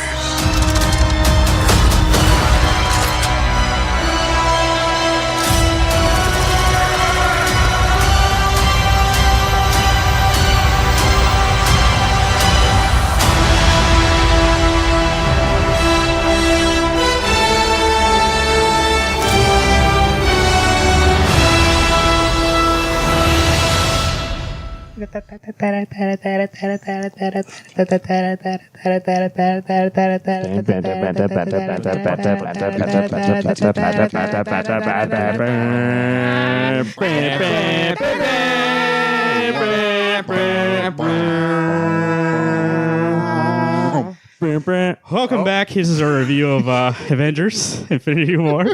That was us a cappella. Do you think we could be part of the Glee Club with that? We could be the... By the way, this whole thing is going to be distorted. The uncool kids who are in the Glee Pitch Club. Perfect group.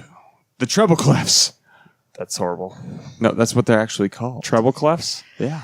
I thought they're called the Bellas. Hey, no, the guys. This is I don't want to be on Avengers Infinity War, directed by So we went to see Pitch Perfect 3, apparently. Anthony Russo, Joe Russo. Screenplay by Christopher Marcus and Stephen McFreely, the screenwriters of Civil War and Winter Soldier, the last two. So the Russo brothers, those are their screenwriters.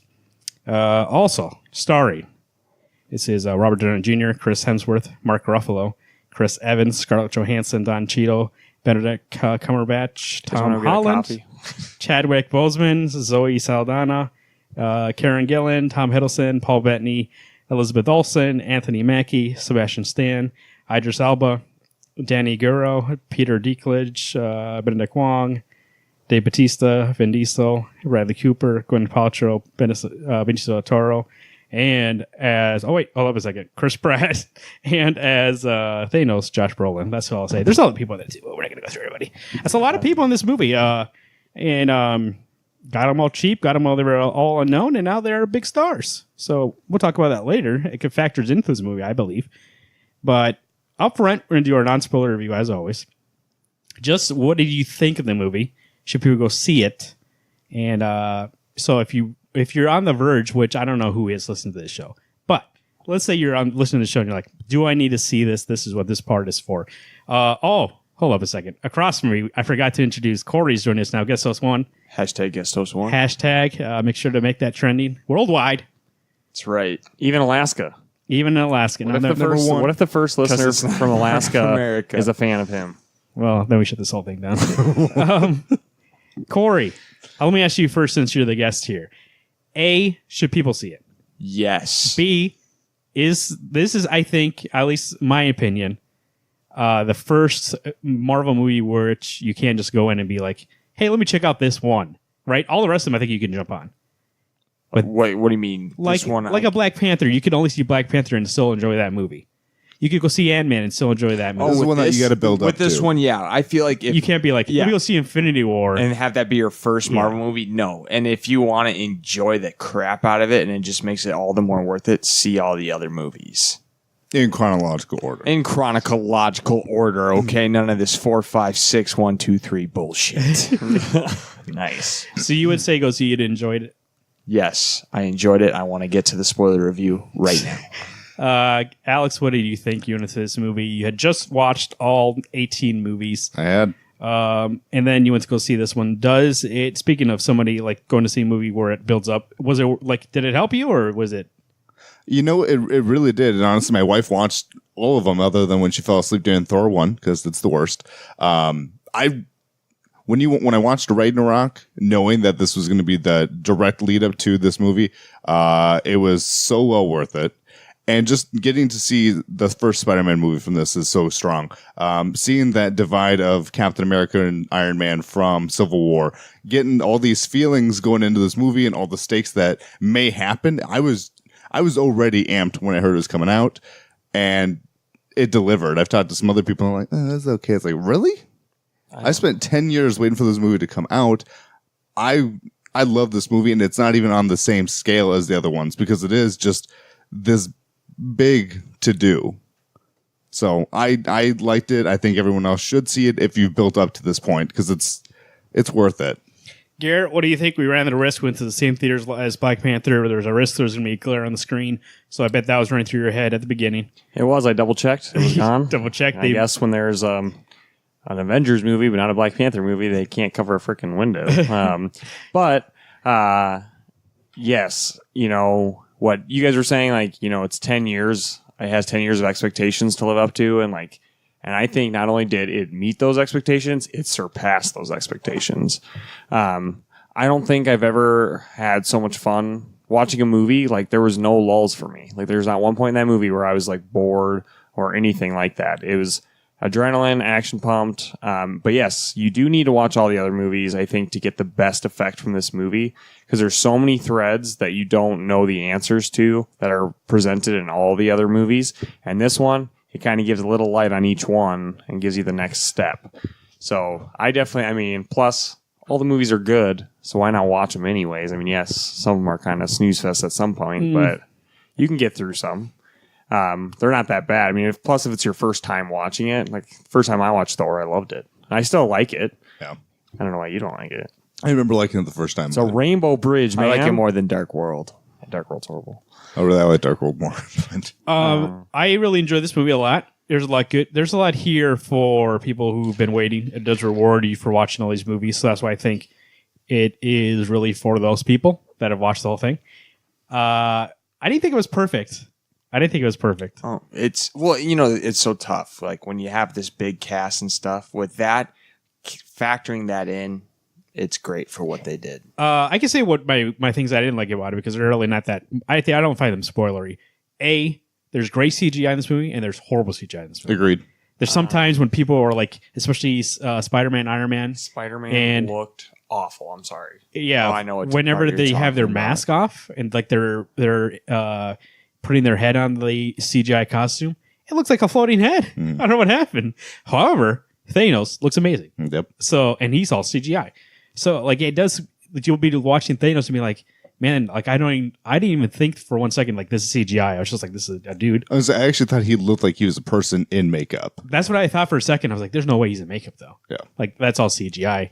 And but like, so that's great. And then I think maybe that's what makes the bad CGI worse is that I'm seeing Thanos, and then the next we cut to Spider-Man with his mask off, and I'm like, geez, it just looks like Tom Holland's head's floating around there. Well, even Tom Holland's head looked almost CGI'd a little. It might have been too, because they said that they filmed a lot of scenes by themselves.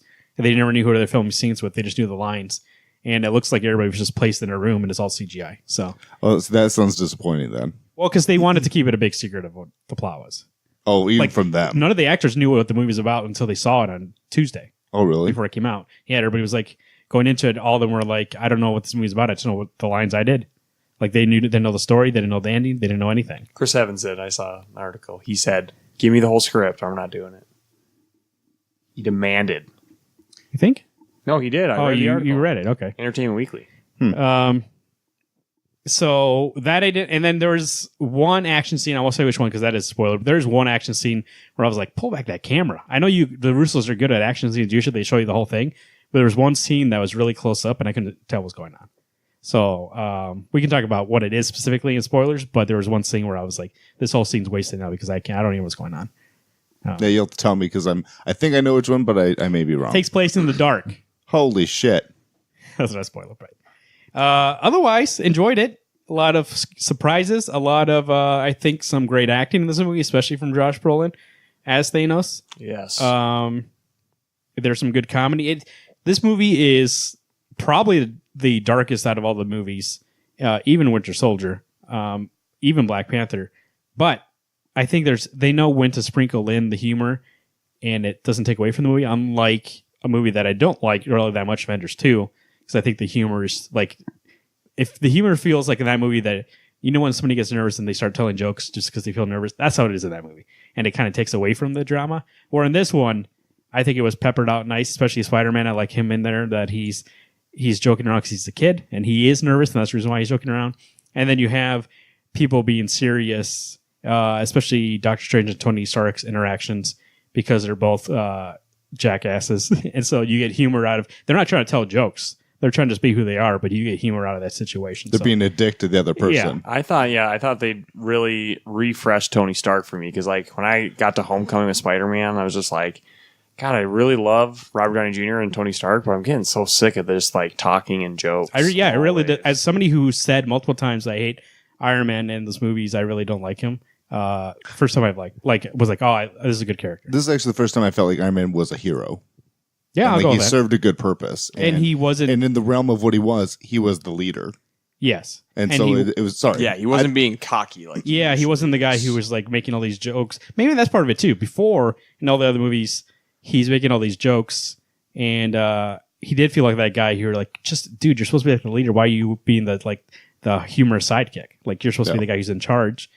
In this movie, he did feel like that guy. Like he felt for the first time, like you were saying, the first guy like that. I would have been like, yeah, I want to be on his team. Yep. Before I would have been like, yeah, I don't know if this guy takes this seriously or not. I think this is the first thing, and maybe because all the other movies where he had PTSD, it's the first time where he's like, yeah, I need to take this seriously. This is what I've been waiting for. And I think a big purpose for that is that, well, maybe it's kind of a spoiler. I'll wait until we get. Well, you know it. what? I don't. Yeah, you're right. There's not really much more we can say. I would say go and see it if you are a fan of any of these movies. Have you seen any chunk of them? If you've been watching. But I do think you have that. There's an essential few. I'm not sure what they would be, but there is an essential few you have to see before you go see this movie. I would say First Avengers 1 is Avengers. probably your first. And honestly, I know you may dislike Age of Ultron, but that's the first time you see Thanos goes to get the gauntlet. Well, and Vision's parts. And There's so Guardians of the there's little Galaxy. pieces Guardians. from every single movie. So it's one of those things that as long as if you've watched at least even half of them, you're pretty well set to go. There's some you can leave out. Ant-Man, no point. You don't have to see that to see this. Black Panther, I really don't feel like you'd have to because my wife didn't. She enjoyed this part. So Incredible Hulk. Spider-Man, she didn't see, and she was fine with that. You know who Spider-Man is if you've seen any of those other movies. Incredible Hulk. Thor Ragnarok, I think you actually do really have to see because it takes place right after that movie ends. Yeah. Doctor Strange, I think you should see because otherwise he has a time gem. There's a lot of that in this movie. So if you don't know the importance of that. But yeah, I would go through and anyone that has these main people who are in this movie, go see those ones. But yeah, would you guys go see? You said yes, right? Oh yeah. Yeah. Oh yeah. I mean, if you're a fan of superhero movies, I mean, I'd be astonished if you haven't been watching these movies the last 10 years, but absolutely going to be so worth. That's what I'm saying. If you're listening to this podcast right now about this universe and world, you should see every movie. I mean, if you're a comic book fan, if you're trying to get into the books and you want to really enjoy this movie, watch all the other ones. It is probably the first one though that I don't think will have legs with people like trying to get into it. So it's gonna be curious to see the box office from it because it'll obviously be people who love these movies going back to it to see it. But I don't know who. Like, there's no new people, right? Black Panther it surpassed all those movies because that could be somebody's first movie, and so that's why like you could bring literally anybody to it and think, oh, I like this movie. But I think this is the first one where there's not that entry level. This is the first time when you would have to actually do some work to go see it, or you go see it and you hate it. Because you're not going to be like, what's going on? I don't understand any of this. You know, but I think it's maybe not one of those things you could jump in and fully understand, but I think you could still enjoy this movie. As long as you're going in with the idea of, okay, I think this is going to be a good fight. It's gotten good fight parts in it. It's got, I think it's actually got a really good story. Yeah. So people said the plot was I mean, I guess I'm reading fan comments and stuff, and they said that the plot was really complicated. I'm like, no, I couldn't have seen a simpler plot in that movie. And I even, the kind of thing is that it'd be interesting if we had a person here who had not seen the movie, because that's where the bias I think is coming from. Because this could be from a lot of people that have not seen all these other movies. It might be complicated because they haven't seen those movies. But definitely from probably your guys' point of view, it's like I can tell what all these characters' motivations, why they feel the way they do. Yeah. And all these other movies presented. Like, to understand Iron Man and why he takes this seriously, you have to watch Avengers 1 and Iron Man 3. Is it Iron Man 3? Yes. Where he's having PTSD? Yep. Yeah. So you have to see his movies and see he's been affected by this for a long time. To understand where Thor is, you have to see Ragnarok. You have to understand where his motivations are. He literally just lost everything in Ragnarok. Civil War for Captain America and why he's... And you really do have to see... Doctor Strange to see where he's at. Where and also it's nice to see, that's a spoiler. We won't say that yet. One last thing before we get into spoilers. I do want to. You brought up something and I thought about it in my head when you guys were talking. You said this feels different than the rest of the movies. I think it's because this is the first one. Avengers 1 and Avengers 2 still felt like another movie in that sequence, but this was the first movie that actually feels like a legitimate crossover big movie event, like in comic books. Like when they have an event comic, this is the first one I actually do feel like it feels like that importance level. Well, I was telling my wife, and I've actually told some of the other people at my job that this is one of those movies that it feels like a Avengers movie, but it feels like a Guardians movie. It feels like a Thor, a Captain, a Spider-Man. It feels like all these characters are in this book, are in this movie, and they have their own part to hold. It's not. I wouldn't be surprised if I know Sean Gunn was part of the cast, but if he actually James Gunn. That's his brother. James Gunn was actually on set as consultant, and they had other people because when they did do the Guardian scene, that felt very like James Gunn. And I'm not sure if the Russos are just copying them or if they're like. I think I heard somewhere that James Gunn actually helped him with the script development. Like, why wouldn't he be a consultant? Characters. Like, they literally, when they did the first Avengers, Jon Favreau was helping out. He was an executive producer. Yeah, it wasn't just Joss Whedon. Everybody was involved, and I think maybe that's what you're saying. It finally feels like we have so many different things, and what surprised me was we have so many different things. Like the Guardians feels different, Thor now feels different, and Iron Man. But when they get in this movie, they finally felt like a unified team, and it felt big scale. I didn't. Oh, hold on, that'll be spoilers. We'll talk about it in a second. So if you haven't seen the movie, go see it. Spoilers coming up in 2 seconds here. All right. What I was just about to say, I didn't get my Avengers Assemble. When's this going to happen? It's got to be the next one, the final one. You know what I was going to say? They could name the next one Avengers Assemble, but that's what it's called. The first one's called in the UK, so they can't do that. Oh. But what do you think now, before we get into what the actual crux of the movie is, something really dumb. but it needs to be talked about. Avengers 4 doesn't have a title. Kevin Feige said, he goes, it's not really that big of a secret. He goes, we just didn't want to release it and have people speculate what it means. They wanted them to focus on Infinity War. And now it's going to be disappointing for some people because it's not really, it makes sense when you watch Infinity War what the title is. And it's not really a big of a secret. And I know people are going to be speculating until we release it. So we're going to release it as soon as we can. What do you think it is? If he said you can watch Infinity War and be like, oh, I know what it's going to be. My guess would be Avengers Annihilation. It could be Infinity Quest. There was an Infinity Quest. It might. No, yeah. Thanos Quest. That's what it's called. Really? I thought it was Infinity Quest. I wouldn't even know where to begin. Thanos Quest happens before Infinity Gauntlet. Oh, I suppose, yeah. So that's when he's getting the Secret War. gems. Because this is the one I thought actually, I guess depending on what the next movie is called, I thought this was actually going to be Infinity Gauntlet. Him assembling the gauntlet to fight these guys. And then the next one would have been Infinity War. But now it's not. So the only one that makes sense, at least from, I know we're getting into spoiler territory now. We're there. We're there. Okay, perfect. Okay, then my guess would be Annihilation. It might be what Corey just said, Secret Wars. They could kind of change that to be that's where the people are, and they're fighting in this one world. They could do that, but I think that takes away a little bit from what this is going on. But they could use that title still. They could use that title, but it wouldn't ruin the movie for me because in all honesty, wouldn't have remembered what had happened. And I can't imagine all the people that are going to see these movies have read the comic books like we have. Originally, it was Infinity War Part 1 and Part 2, and they decided, no, we're not going to do that. Which is surprising because they filmed both back-to-back, so the other movie's already filmed. Right. And ready to go. They just got to do CGI. Come on, you want twice the money. And so when they say, well, I guess the only person in the whole world who knows, besides the Russos and the screenwriters, according to Garrett, is Chris Evans. Let's call him up. I don't know if he knows what the title is, but he's read the whole script. Well, he's read the script, so he I need to say something about Chris Evans in this movie. That was one of the only parts I was a little disappointed with, was the characterization and fleshing out of Captain America. I'm not saying it was bad. I'm just saying there was nothing there. He was there. They didn't kind of show his feelings through this movie. I wonder if that's just because he's going to have more of a role in the next one. But this one, he was just a figure. Like where I felt the emotion of all the other characters. I felt Captain America was just there. Like he was there at that battle in Wakanda.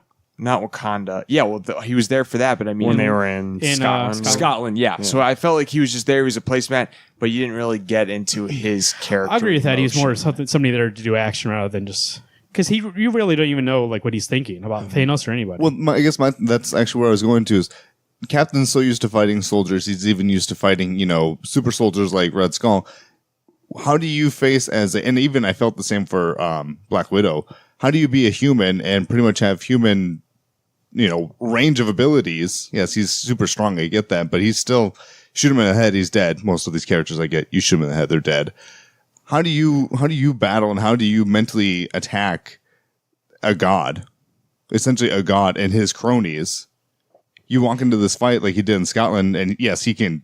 Well, you know what's cool about I thought was cool, right? Is that they don't have time to prepare. When Doctor Strange and Hulk and Bruce Banner and Tony got together and like talking about it, like what's going on, who's coming? Okay, we got to figure out how we're gonna beat this guy. They show up, like right then they show up. So there's no we usually see the kind of like cliche storyline in these movies is they have time to prepare, they have a plan, we hear about the plan, and then they try to execute it. It doesn't work, and then they have to go back to the drawing board. They don't have time for all that. They come, so the first fight is kind of like improv. They have to figure it out, and they really don't win. Doctor Strange gets captured, gets taken up, and Tony and Spider-Man go after him. And the Hulk, the Hulk's not there. Bruce gets just beaten up, and he goes and... No, they zap him away because he's not worth anything to him.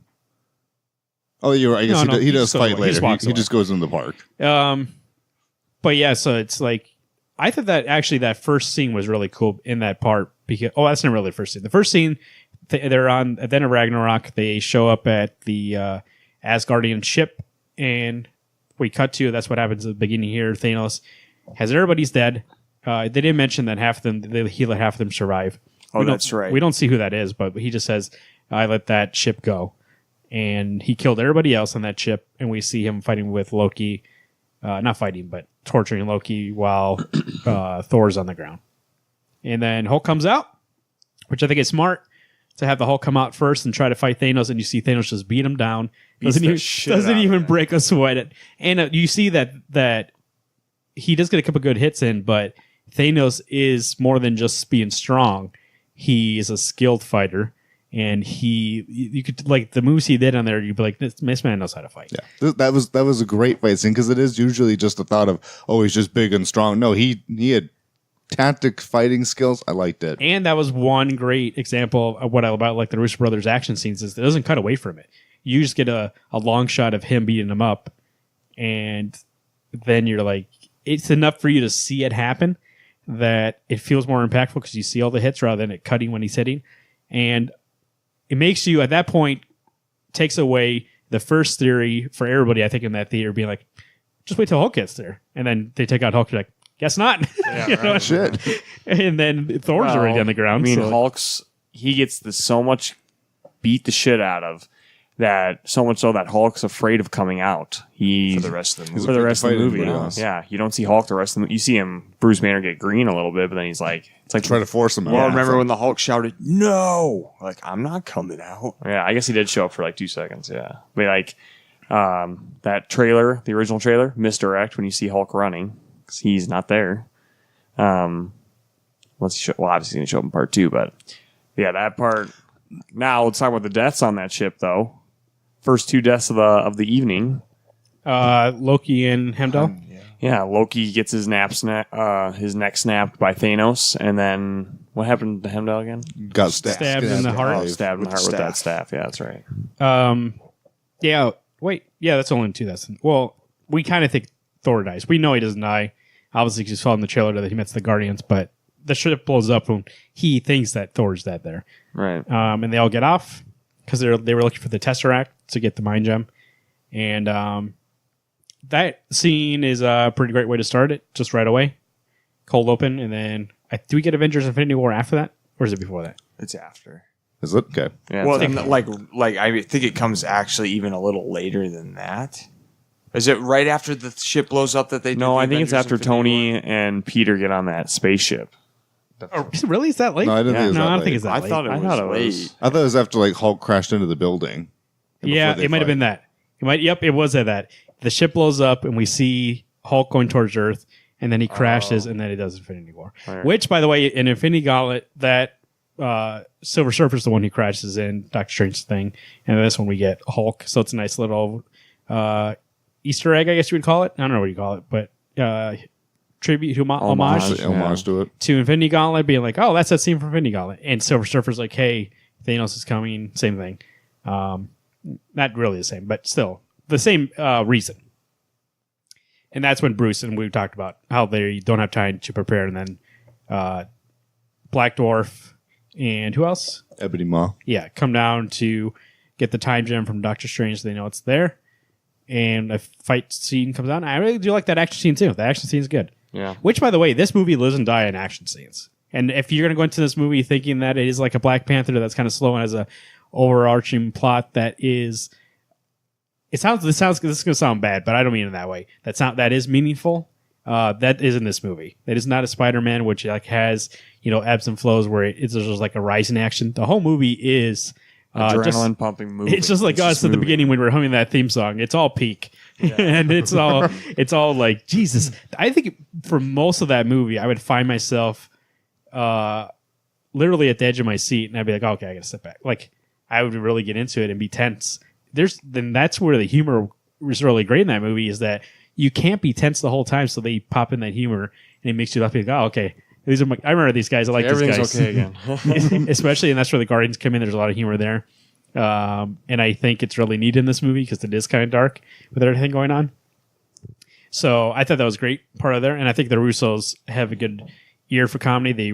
They've done Arrested Development. They've been part of Community. So they know how to write humor. So I actually did find all the humor in this movie pretty funny. It was really good. I thought it was more, I thought it was very much a comedy more so than I thought it was going to be. Like, I didn't think it was going to be that jokey, and but it was in a good way. Yeah. It helped. Yeah, speaking of jokey, I like how they handled Spider-Man in particular, because in the comic books lately, from a certain schmlot, they've been making Spidey, well, not necessarily that, but in other books, really jokey. Yeah. And not taking it seriously. And so when they kind of give him, because there's some moments in there where he's like, all right, I shouldn't be making jokes. The adults are talking, kind of thing. The other people are talking. I need to respect that. Well, that sounds like something Iron Man may have reminded him of too. Yeah, so I think because I mean we've talked about it before. Sometimes I'm like, yeah, man, like the joke's not fun. Like Avengers 2, we talked about 2 weeks ago when we did our Marvel 18. That I thought Avengers 2, the humor, I was just like, it didn't fit. It wasn't necessary. Ultron, they made a really funny guy, and I was like, man, for what? You have people there that are known for telling jokes on that cast. I just have them do it, but they made it a bad guy, and it takes away from it. Yeah. Where in this movie, I'm glad Thanos is never funny. Like he's never trying to make a joke. And if he's making a joke, it's not actually making a joke. It's just him putting somebody down and you're like, oh, that's funny. Or something like that. Yeah. So, It's hurtful funny. He is literally determined the entire movie. Like, I don't think you ever see a flicker of emotion until obviously there's someone comes later, which we'll get to. But, I mean, his motivations, he's like, all I want is this Infinity Gauntlet. That's all I want. And you can just see it on his face every time he's making another move towards getting another gem. He's like, this is my mission. I'm going to accomplish it. Get out of my way, else you're going to be in my way. He's very driven. He makes it know that he's driven. And it's not that he's killing these people or trying to take the gems out of a need. Like the Thanos that we've seen before, and especially in the Donny Cates one, like he likes to kill people and he like really relishes it. And this movie is more like, this is necessary for me to accomplish this and necessary for balance to come back to the universe. Well, like in Donny Cates, it's him trying to impress Death. Yeah. And Death isn't in this movie. I mean, Death is all over the place. But the character, the mistress. Yes, Lady Death is not here. His whole premise is, like you said, to balance the world or balance. He's more the like universe. a Jedi in this movie. Or to me, he's actually bring balance to the Force. He's what like Doctor Doom is to me. He thinks he's doing the right thing by doing wrong. I mean, he's still bad. He's still a bad guy. It's not like he thinks he's being a hero in this, that he's bringing balance, and that way people are like. Well, he keeps bringing up examples on how a planet, like either half the people die and then everybody survives and they can eat with a full belly, or everybody starves on this planet and the whole planet goes away, which happened on his Titan, the show later. In Titan now, it's like a desolation, apocalyptic, planet, and then nobody's alive anymore. And he's the one who came to them in the first place and was like, hey, how about we kill half our population so the other half can live a good life? And they're like, you are mad. What are you trying to do? And he's like, all right. And then he saw it happen to that planet. And that's why he's so driven. He's like, this won't happen again. So in a way, he's driven for what he thinks is a good purpose. It's not a good thing to ask for genocide of half the population so half can live. But in his mind, he's like, this is the compromise we need to make if everybody wants to be happy. And which is very... Like you were saying, it is kind of sad that Captain America isn't more involved because he says multiple times in the movie, like, we don't give a life for a life. And we're going to make sure that everybody can survive. Like, we're not going to sacrifice people so that, other people can live. Like, half the universe's population is not going to survive. If Vince is not going to give up his life for half the universe population, we can make both work. And so he has the opposite mindset of Thanos being like, no, we're going to make everybody work out and live. So it's great. I mean, it would have been nice to see them talk about, like, have some sort of talk about that. But I think the only time they interact is when Thanos shows up to take Vision's mind gem, and Captain tries to stop him holding his gauntlet, if you see in the trailer, and then he just gets punched with the other fist and he gets taken out. So yeah, I'm so excited for that for the next movie, where the dynamic between him and Tony, what that's going to be like, and then with Cap and Thanos, if there is any. Who knows where they're going to go with it. See my prediction, just because it's happened in the comics before, and you're right, he didn't really have he was a good part in this movie, but not the great part that we know Captain America can be. I feel like he's going to wear that fucking gauntlet next movie. I'm just throwing a prediction out there. No, he's gonna wear it, and he's gonna be able at least to rip it from Thanos' grasp. I'm just trying to think still of who that person was. I could have been one of you guys. It could have been someone else I talked to saying about a moment where, to set up the phase 4 kind of thing, how epic and cool it would be if Spider-Man, of course I'm bringing up Spider-Man, takes Captain America's shield and does that web thing like he does at the end of Amazing Spider-Man 2 and just whaps Thanos in the face and just kicks his like ass. where he's got the manhole cover and he hits Rhino in the face. Okay. Exactly. Doing that with Cap's shield. Okay. After like Cap I dies and out of anger, just totally kicks his I just see that like as a team move, like in Avengers 1 where you watch Captain's holding the shield up and Iron Man blows the repulsor blast at it and it bounces off the shield and hits everybody. I think that'd be a move where Captain would just chuck the shield up at him, Spider-Man would grab it, spin it into him, and hit him. What if that'd be badass too? Under ruse. Under ruse. Somebody we see show up later on in the movie that's the Soul Guardian is Red Skull. Shows up out of nowhere. Yeah. That was pretty epic. That was cool. Because Gamora takes Thanos to the planet where the Soul Gem is.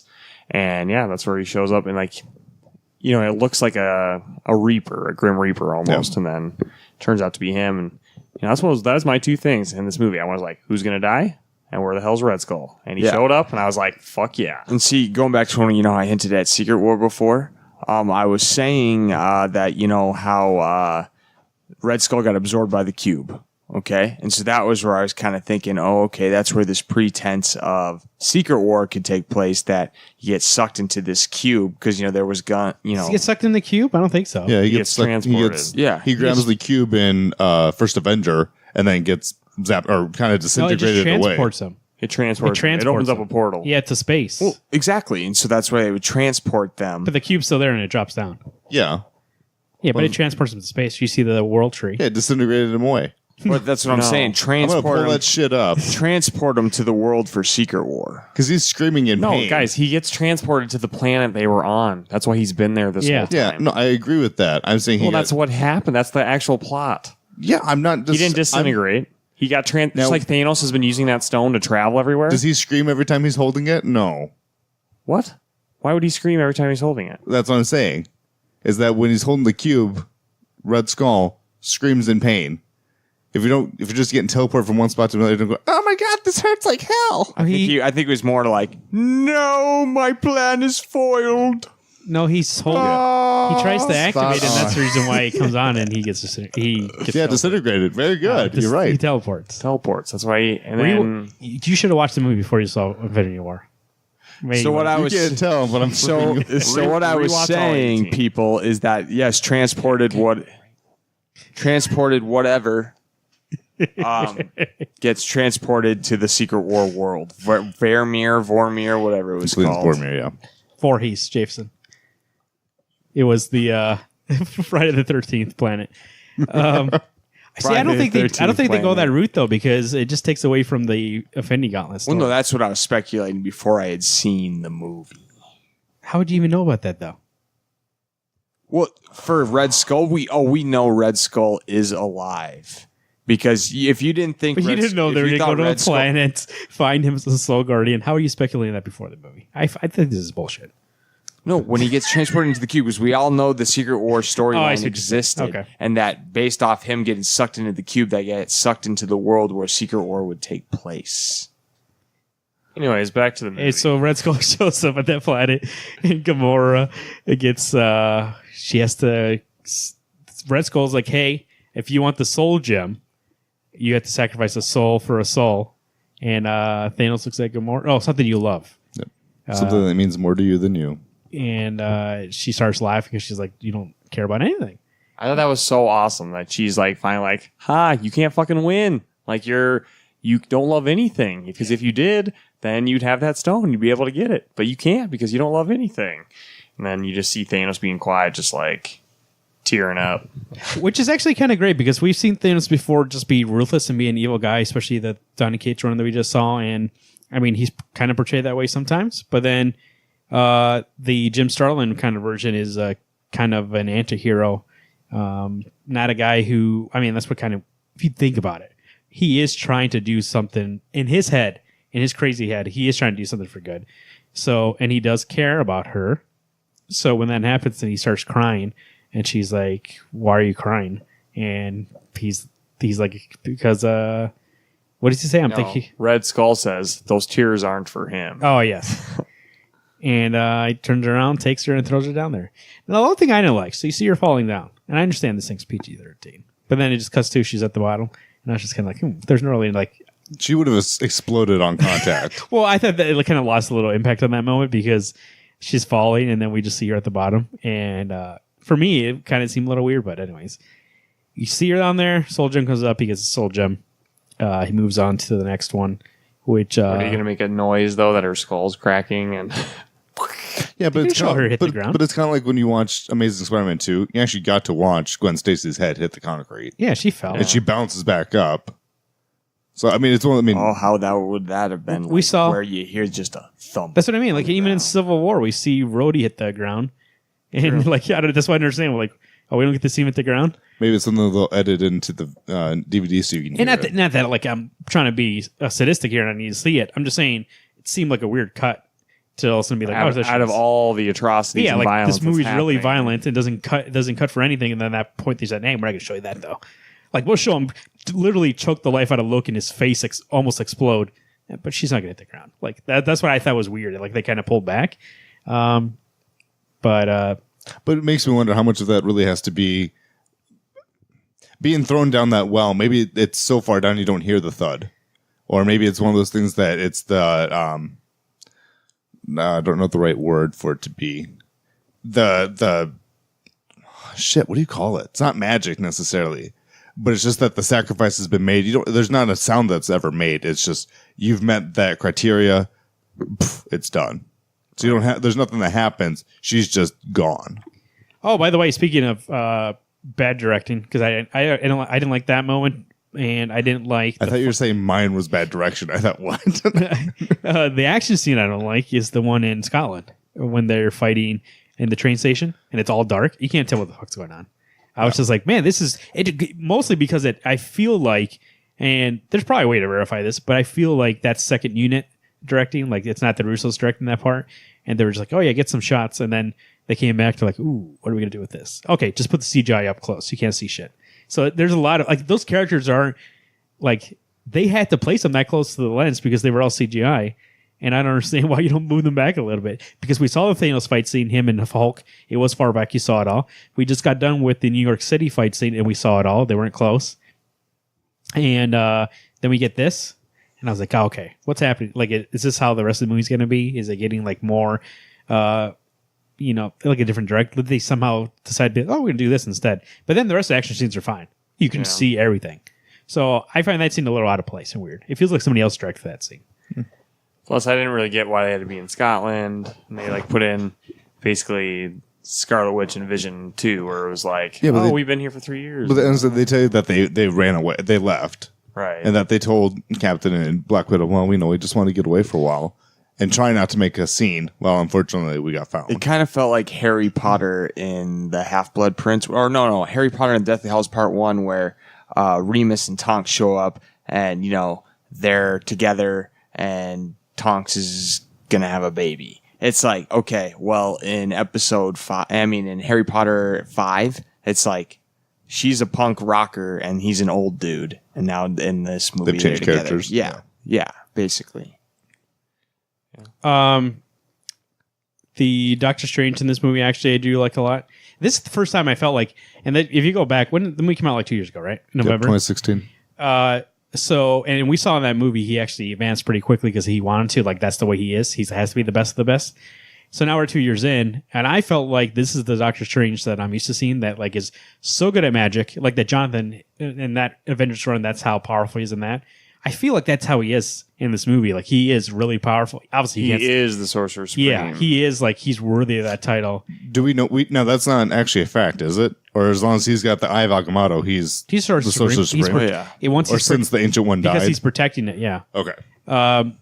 So there's, like, so much magic in this movie that I was like, this man knows what he's doing. It made me so excited. So there's even a scene when he's fighting Thanos, and he multiplies himself, and he throws, and I was just, that part for me, I was just like, yes, you're so powerful. Like, this is what you should be doing. And that's what, it also makes me sad because recently in the comics, they've depowered him. Because I don't know why they can't write interesting stories if he's too powerful. And so, is Loki still no, he's Strange? Back. Oh no, okay. He's back, but they made it so recently that in the comics when he does his powers, it costs something. So like it kind of injures him. Energy. Yeah. Okay. So he can't really do super powerful stuff because it's like, oh, that'll kill you. But so I like to see this Doctor Strange where he's just like, no, I'm doing magic. It's supposed to make him vulnerable, and that's unfortunate because he's this strong of a character. There should never be a cost for knowing the mystic arts. And literally in this movie, and we can talk about speculation now, and then he goes into the future to see every possibility of the situation. He's like, there's only one instance that we win. And so like that's how powerful they're showing him. Like he's like using the time gem to look in the future. And that also was cool for me. Watching me have a seizure. But what do you guys? What it looked like. So what do you guys think? So in the whole movie, he says, "There's no way I'm getting up this gem." Oh, stone. Excuse me. I keep saying gem, but they call it stones. No way I'm getting up this stone. If it comes down to it, I'll sacrifice your lives for this stone. He's telling Tony and Peter Parker. And then we get to a point when it comes up when Thanos has him. He's like, "Just give me the stone," and Doctor Strange gives it up for Tony. And Tony's like, "What are you doing?" And he's like, "Sorry." This is the way it had to be. And he gives him the gem. No. He says something else. He says, sorry. He makes the deal with Thanos, and Thanos goes, no tricks. Yeah, no tricks. And he gives him after he's already stabbed Iron Man. Later on, when Thanos gets the Infinity Gauntlet, eventually does a snap, and half the universe's population goes away. And a lot of people, adios. Doctor Strange is one of them. And that's when he says, sorry, this is the way it had to be. However, the way he's telling him, I feel like it's not, sorry, this is the way it had to be, like one sentence being like, sorry, this is the way it came out. I think he's saying, sorry. That's how it had to be to win. This is the way it has to be to win, yes. Right. Like this is the way I saw that it wins, is that this has to happen in order for you guys to come back and beat Thanos. Now, what do you guys think about? Do you think he thinks that sacrifice and everybody leaving is enough for the Avengers to, have it in them to go back against Thanos? Is that what the reason why he gave it up? I think he did see that eventuality where this is, that one out of how many different combinations of winning. And the only way that Thanos gets defeated is this way. And I think 100%, yeah. Whatever is left over, however it works in time, which we're going to see in the next movie, because of this, they're going to come back and win. Or do you think, and I was talking about to you about this, Garrett? Might have been after Thursday the movie? night, yeah. Thursday night. Yeah, that was Thursday night. We're recording this on Saturday. I said, I think maybe because we know from, if you watch Doctor Strange, which is great if you've seen all those movies, it's another reason why I think you got to see all these movies to see it, is we see that he is somebody who can go between different planes, and he can go on the astral plane, or what do they call it in Black Panther? It's not the astral plane. What do they call it? Astral dimensions in Doctor Strange. Okay. So do you think that he knows that, hey, when this happens, we don't die, we go somewhere else, and I still have power there? Like, so I'll do this. Thanos thinks that he wins, so he's going to go off to the farm and stare into the sunset, as he does at the end of the movie, as he does at the end of Infinity Gauntlet. So actually, that's a nice homage also. Same thing. But he knows that when he goes to that other dimension, that's where they find somebody powerful enough to bring him back, and that's how they win. He needs to go there to find that person to win. Oh, see, I didn't think about that from their perspective. Yeah. So from the people that evaporated So away. that's why he's like, sorry, this is the way it has to happen, because I need this to happen to go there. So now my thing is that I figured Doctor Strange had the plan. Obviously didn't tell anybody because it has to go the way that it's going. Yeah. But it hadn't occurred to me that you're right. He can travel, but he's not probably dead. He can probably astral project himself elsewhere, right, and do what he needs we've to seen do. It, right? Yeah, yeah. Like he can do that. So, and he's used the mirror dimension already in Infinity War. So I don't think he forced it at Thanos. I heard some people being like, "Man, I hate how over 10 minutes he changed his character where he's like, I'm not going to give this up for you ever." We're not 10 minutes, like a day. And then the next day he's like, all right, I'll give it up to him. No, I think he's not going to give this up to him because he knows he's going to get it back. He's just like, and that's the Doctor Strange for the comics that I love. He would be like, nah, you're not going to win. I know how to win this thing. So when he says, sorry, this is the way it had to be, right, it kind of sounds like he's saying, sorry, this is the way, this has to happen in order for us to win. Sorry, I can't tell you, but here we go. Well, yeah, when he says there's only one way we're going to win this, it cuts, it goes to some other part of the story. And when it comes back, you assume they're enacting this plan. And I'm sure Doctor Strange just said, hey, why don't we just get... Here's plan Z. Yeah, try to do this. Yeah. And then... Yeah, he knew it wasn't going to work. He knew it wasn't going to work, but he's like, no, distract him. This is the one we went with in the thing. Like, he knows if you know the future, why would you ever, especially if you're that powerful as Doctor Strange, not make that happen? You know what I mean? So he's seen it. So he's like, oh yeah, let's do that. If he had seen it and they were doing a different plan, he would have been like, no, that's not the one we win. So obviously he's going along with it because it's like, yeah, this has to happen. Yep. So I think that's what's going to happen. That's going to be part of the second movie, which we'll see the Avengers that are still around rise up against Thanos. But the way that they win, I guarantee you, is Doctor Strange involved, which makes me excited. Like Doctor Strange is going to be the one to be like, has a plan. Yep. And then Tony's going to be like, why don't you tell anybody? He's like, yeah, because I couldn't. Right, everything would be screwed this up. This need to happen the way it happened. What do you think the Captain Marvel going to the end credit scene is going to have to do with that fourth Avengers movie? Well, I was incorrect on the release schedule of the movies. I thought that was coming. Captain Marvel was coming out after Infinity War Part 2 or whatever it's going to be, but that movie's coming out before. So I'm sure, and that takes place in the 80s, right, Marvin? Yeah. Yeah, it takes place 90s. 90s. So I assume that So it's an introduction movie. That is, yes, Okay. but she'll be in the second part, I believe. So, and basically when Nick, spoilers obviously, Nick Fury's evaporating. After credit scene, yeah. After credit scene, he is calling somebody and then you see Captain Marvel's symbol. It's a pager. It's a pager. Yeah. You know, I get excited for a second because we know that they bought Fox, but it's just tentative still. But for a second, I got stupid excited because he pushes the thing. It falls. I knew it was going to be Captain Marvel, but for a second, my brain was like, maybe not. He pushes the thing. It turns blue, and there's a bunch of lines that come on there. And I was like, holy fuck, it's going to say FF? Is it going to be like he's calling the Fantastic Four? Like he just went 4? I would have died in the theater. I was telling We would be doing this I was show. like, what if like a giant arm just like goes across? Well, I was telling Garrett, what if it just said Richards? I'd be like a name, paging this name. I thought, holy Remember, shit. I did say if Red Skull shows up in this movie, I'm going to stand up and clap. I didn't stand up, but I did be like, I clapped to myself. And then my wife goes, oh, who's that? And I told her. And I was like, you don't understand, though. Like, this is fucking, he's back. Yeah. Which, by the way, somebody who was going to be on the podcast, Aaron, I'll call him out right now. I did talk to him before about his thoughts about this movie. He said he didn't like Red Skull in this movie. He thought it was wasted. He was like, oh, just some random, like, why did he just randomly show up? Oh, because I guess it's one of those things I think we all wanted it. We knew he wasn't dead. Yeah, right. That's what I mean. That he needed to make a comeback. And if he's going to make another comeback in the next movie and or maybe it doesn't even have to be this Avengers movie, a later Avengers movie, be a big to-do. We know he's still alive and he can be brought back, so it makes it more exciting. It's a different actor, so it's not like they have to negotiate that anymore. I'm sure, I'm not sure what the actor's name is, but he plays Aaron on Ross Walking Dead. McQuand. I'm sure he's not going to be like, oh no, I'll turn that. I'm not going to do that anymore. He'll be like, yeah, like, sign me up, baby. Like, I want to make that Avengers money. So he'll come back for that. So this is making me excited for that. But also, I do think, like we were talking about a second ago, we knew he was still alive. We didn't know what happened to him. So for him to show up, it's not, I don't feel like it's random. I just feel like it's a cool way for them to be like, that's where he's been.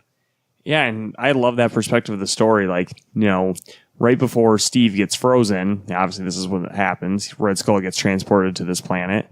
Well, while Cap's on ice, Red Skull has spent been 80 years. He spent that amount of time on that planet, but I'm sure time moves differently there.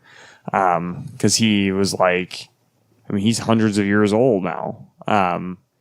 So I thought that was just cool. Like literally, he's just there coveting this soul stone, and you know, Thanos is able to sacrifice somebody he loves, but you know, I don't think anybody was saying this, but I mean, maybe you guys because you've read comics. So I'm like, Red Skull's been on that planet this whole time because he doesn't love anything. Like he's the true guy that does not love a single fucking thing, and that's why he's there, like the guardian of that stone, because he's just like he wanted Thanos or somebody to get that stone. Because I feel like he could be the next big bad. I don't know, but still, like I think there's more to Red Skull than meets the eye always. And the fact that he was on that planet, just like it's like when you're in prison forever. What do you think of like what you're gonna do when you're out? I think what Alex said though rings true is that he's in this movie to be like remind you that he's still there, but it doesn't mean that he's not going to show up again. Like it just tells you to be like he can be back now. Like who's he's just in play now. Thanos didn't take him. Who's to say Thanos didn't suck his soul into that gauntlet? True. And you mentioned a good point of Red Skull doesn't love anybody, but a part of his, even if he did love something, he'd have to. The only person he would love is himself, and he can't kill himself because then he'd never get the stone anyway. Right. So he's as soon as SOL. Thanos sacrifices Gamora, like there's like a flash, and he's like right where they started on that planet. Right in the water. Yeah. How does that big guy float in that water? That's not when he sacrifices her. That doesn't happen then. It's when he gets stabbed with the Thor stabs him in the heart with Stormbreaker, and then he flashes to the water. No. He flashes to little Gamora underneath the buildings. Yeah, that's at the end. No, Yeah. I'm talking the part where he wakes up in that pond at the planet where he met. Oh, Red when he gets the Skull. gem? Yeah. Okay. That's what I'm saying. It's Tell just kind of us. cool. Like he makes a sacrifice, then it's kind of like There's he water never both went up confused. there. So he gets all the gems. Let's just skip the end because I want to talk about what do you guys think about this part. He gets all the gems. He's about to do something, and here comes Thor with Stormbreaker, stabs him in the chest, and you're like, for at least for me, for this is the first movie I think, and I think this goes back to what Alex said. Need some stakes. I think this is the first movie where I was like, I don't know what's going to happen. No. Like in all the ones you're like, oh, they'll get out of it. They'll beat that guy. Right. When they stab him in the chest, I go, wait a second. Is he going to kill Thanos and this actually happen? Like nothing happens? They actually win? And he's pushing the Stormbreaker into his chest. And then he says something and Thor's like, what? What did you say? He says, you should have gone for the head. And then he snaps. And then it cuts to this scene when he shows up and there's a little, what do you call that thing? Like a gondola? Oh, No, what do you call Whatever. The little awning almost awning, thing. and little Gamora's underneath there, and he's walking across this little pond, and he goes up to her, and she goes, "Did you win?" How He much goes, did it cost? Yes, he goes, "How much did it cost?" And he says, "Everything," and then he flashes back to Thor pushing that thing in his chest, and he zaps himself away, and then we see slowly over time, over a course of 1-2 minutes, Yeah. people start disappearing. Who disappears? we first one to go is Bucky, Winter Soldier. Adios, Bucky. Bucky White gone. Wolf. Right after Bucky, it go. I'm not going to try to remember in order, but And, T'Challa Yep. Falcon, bites it. Falcon bites it. Star-Lord. Groot. Groot again. That the was- Guardians part was tough. Was tough to watch. All the Like, Guardians. man. Before the movie, I made a little prediction. I was like, people were saying, whenever somebody asked me who he thinks is going to die, I said Rocket. Turns out he's the only Guardian that lives. All the Guardians die. At least count Nebula, because Nebula does survive. He's not a Guardian. Well, I love when they go to Drax, and Drax said, I was like, oh, I bet he's going to say, like, Quill. And he does. And I'm like, fuck. And then, okay, the one that got me the most was Spider-Man. When Spider-Man was evaporating, and he's like, Mr. Stark, I don't want to... Oh, fuck. You know why I think actually Gives me chills. was thinking about it. Dad. What? Where Tony's like his father figure, so he's like, I don't want to go, Dad. I thought I called him Sir. Well, no, I Mr. know. Stark. I was Oh, kidding. I He see. didn't We're actually making call jo- him I don't Dad. joke. He's making I jokes. feel like Thanos. I don't make jokes. We're trying to have a serious moment, Yeah. and Corey's laughing. Where he's at like, us. Which is weird. I should be making the jokes about, yay, Spider-Man's dead, and you should be like, oh, crying over here in the You know table. what I actually think the reason why he gets did so love scared? crying in the Obviously, he's a theater. kid, right? He's a kid, so he gets scared about that. But I think out of all of them, he has spider sense, so he knows what's coming. Like he feels it before, as he says, I feel weird, and nobody else felt it coming. They just all of a sudden disappeared. He's the only one who could feel it, being like, That knows oh, there's I know trouble, but he doesn't I know know it's where it's coming. from. Yeah, and Which is weird. His spider sense only must work at like every third time because he gets hit by stuff, but he has to have it for web slinging, otherwise he'd Right. run into stuff. He goes away. Doctor Strange, adios. Who else goes away? By the way, that Black Panther had the biggest gasp in the theater when he went away because I don't think anybody expected him to disappear. No, So- I thought the girl that he was going to help was going to disappear. And I was And- like, oh, shit. Because that means, like, big stakes. Falcon, Scarlet Witch. Who I mean, there's what 6 or 7 left from Earth, and it's just Captain.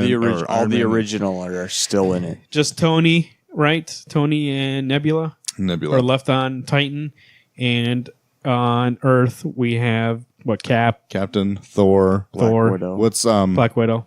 the lady soldier's name? Okay, they were named. I forget. Michonne. Michonne from The Walking Dead. Rocket. Rocket. Which, by the way, it's kind of a nice Machine. nod when Thor is talking to Rocket on the ship earlier in the movie, and Thor tells him, "I've lost everything."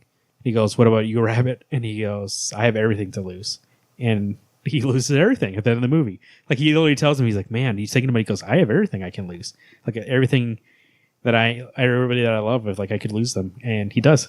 and which is kind of like more sad because he's seen Groot die twice, his best friend. Yep. I know he starts going like, no. He starts yelling no, and I'm like, fuck, you're gonna put him through this again? I'd say it was Spider-Man's death for the fact that he does feel it, and he's the one talking about going, I don't want to die, and watching Groot die yet again, and in front of Rocket. At least when he died the first time, it's Groot told him, I'm leaving. I'm doing this for you guys. It's the same thing too. Like Groot's a kid in this movie. Yep. He's like an adolescent, and he's not really even involved mostly because he's playing his game. He doesn't really want to do anything. He does step up and help them a few times because he's Groot. He's a hero, and then he disappears. And so it's the same thing like Spider-Man, but obviously he can't vocalize it. But I guarantee he was as scared as Peter Parker. I even felt it with the Drax Quill. Like when Drax is like, Quill. That's what I just said. Well, no, I know you said that, but it's like when that happened, I was like, oh, because I really thought they had a great bromance going on too. So I was like, oh man, that fight on Titan where they're trying to do the plan to get the gauntlet off of Thanos. One, that was a great fight. Great way to use Iron Man and Iron Man's really upgraded his suit. Yeah, Doctor Strange and Spider-Man, and they almost get it off. Until Quill, when he finds out that Gamora's dead, and he starts punching Thanos, and Thanos wakes up from being put to sleep by Mantis. That's when he comes back and puts the gauntlet back on. But I mean, it makes sense because Quill's always been that way. In the first movie, he almost risked his life to go back for the Walkman because it's his mom's Walkman. In the second movie, when he finds out that Ego killed his mom, he goes ballistic. I mean, we've seen him multiple times. Whenever something has to, he's very emotional. He's an emotional guy. So like that, like everybody in this movie felt right. Yeah. There's nobody who I was like, man, doesn't feel like him. Yeah, they got the characters down greatly. Even like Mark Ruffalo, who's mostly comedy and comedic relief in this movie. I felt like, oh, well, that's the way he was in Ragnarok. He feels the same way as Ragnarok. So it's not really that different. I don't think there was anybody who I was like, man, this guy's a little off. Everybody was like, hey, this is the people I've been watching for 10 years. Mm-hmm. I think somebody that really shined in this movie, and I loved all the attention he got, was Thor. I thought Thor, from when that ship gets destroyed to getting to that Forge planet to getting the hammer, plus Groot giving up his arm to make the handle for the hammer, so awesome. I'm like, this is fucking Thor. I love Thor. Oh, go ahead, Al. Stormbreaker is Ultimate Comics hammer, right? Right. Yeah. Okay. I just want to make sure I was right about what hammer that was supposed to be. So, what's funny is usually in comics and in Infinity Gauntlet this happened is that there's like 3 people who are really strong, so they usually do something to make sure they're not part of it. Infinity Gauntlet, Hulk is like shrunk to like mini size and thrown back to Earth, so he's not involved. This one, Hulk doesn't want to come out after he got beat up in that first scene, so they get rid of him that way, so that way he doesn't show up and help him out. Doctor Strange and Infinity Gauntlet, I forgot what happens to him, but he's not around for most of it. And in this movie, he was around, but then he disappears. And so I feel like I said before, he's more involved. He has something going on. And then Thor, which usually in the first in Infinity Gauntlet, actually he's dead, and there's somebody else pretending. Yeah, there's somebody else being Thor. Yeah, during that part, but that guy's not as strong as Odin's son. Who is it? I forget. Can't remember his name. Oh, okay, I don't know. It's like Bucky taking over his cap. No, it's somebody. Okay, but in this movie, for a long time, Thor is gone, finding Stormbreaker or making Stormbreaker, so he is not involved in most of it. And so that also, I was like, oh, this fits, because usually they find him something to do where he's not there. But when he shows up, instead of having him go into a hot tub and Infinity Stones, when he does show up, you see why he's so powerful. He takes out everybody. Mm-hmm. He, in that Wakanda scene, he does so much to make sure that they win that battle. When you see how many people he's taking out, you're like, yeah, he's strong. When he loads up that hammer and just comes back down and blows 50 or 100 monster things away, it's like, hell yeah. And when, which is actually a cool visual and actually a great shot, he throws Stormbreaker at Thanos, and Thanos is blasting the thing, and it just cuts through the blast, and that's what hits him in the chest. And then he jumps towards him and pushes it in. That was not the first time, but that's the peak moment of Thor in these movies where I was like, that's the Thor that from the comics I know that he has these moments all the time, and I was like, yes, that's how powerful he is. Cool. This is the first time they really haven't nerfed Thor and been like, yeah, he's the only guy who's gonna almost take out Thanos. No. And not from some sort of trick like the guys did on Titan, not for some sort of plan. 1-on-1, I could kill you. He almost killed him, and he said, I told you I would kill you for that. And God, I got chills when he was like, I told you I would kill you for that. And he almost gets it. It's just he didn't go for the head. He went for the chest, and he had that split second to snap, and that's all he needed. Yeah, so like you said, it took Thor the longest to flesh out. Like, definitely, because, 1 and 2 are kind of, but then hitting 3 in his stride and then peaking in this one, like you said, oh, man. I think because it finally nailed it now. In Ragnarok, when he's up there, and he finally realizes his powers, was like, you don't need the hammer. Like, you are a son of a god. You are the god of thunder. And he finally starts using those powers. I think that's the peak moment when you realize, like, oh no, now he was a god the whole time, but now he's in god mode. You know what I mean? But now he believes he's worthy to be this guy. And it's not even worthy to hold the hammer. It's worthy to be the son of Odin and to be this god that he was brought up to be. And so I'm actually worried now that he's at this point when I want to see him. Like, he's in this god mode. What else can you do with him? Right? So I think this might be like his last thing too. Unless, like, what else? I mean, yeah, what other stories is he going to do? Yeah. If he's that powerful now. And plus, all his supporting cast basically is dead. Yeah, he's got nothing else to do. I think the only thing to have him be is that he would choose to retire, he can be around. and only come back when you guys need me. We're the Earth's mightiest heroes. You summon me when you need me. Because he can do the Bifrost with just the freaking hammer now, right? Yeah. Who's his roommate? What was his roommate's name? Can't remember. When? Oh, in the deleted scene. I don't know. I forgot to. But maybe they would have to depower him in order for him to kill on. But at the point he is now, and almost killing Thanos like that, like, the dude's super powerful. And if what I believe is true, Doctor Strange is also at that point. Yeah. So I'm not sure what his next movie would be. So, like, and that's what I think we mean when you were talking about how this feels like super epic. This feels like finally like different than the movies. I think it's because we finally have characters and they're going against a threat that really are super powerful, and you get to see it on the screen. And that makes this movie so cool when those moments happen. Corey, you brought up that, and I think we all kind of agree. Captain is kind of just, he's in the movie, he's good, but there's not enough of him to, like, he's the leader of the Avengers, where, on Titan, Iron Man's taken that place to be the leader. And I think the main reason he's the leader of this is that he feels an obligation to protect Peter. Yeah. And I mean, like you said, that father figure, that Uncle Ben figure, that what have you figure, his objective is, I need to get this kid home. And that was I was going to send him home the first time when I made his parachute go off, but the damn kid wouldn't go away. Right. So Iron Man's that leader. I can't wait for this next movie to come out and you actually get Iron Man and Captain to talk. Because Iron Man's even admitted, Captain's the leader. I'm just the one that makes this look good. Right. So I can't wait for the second movie to actually see Captain get his frickin' shield back, hold it up, and say that amazing 2-word line that I want to hear him say.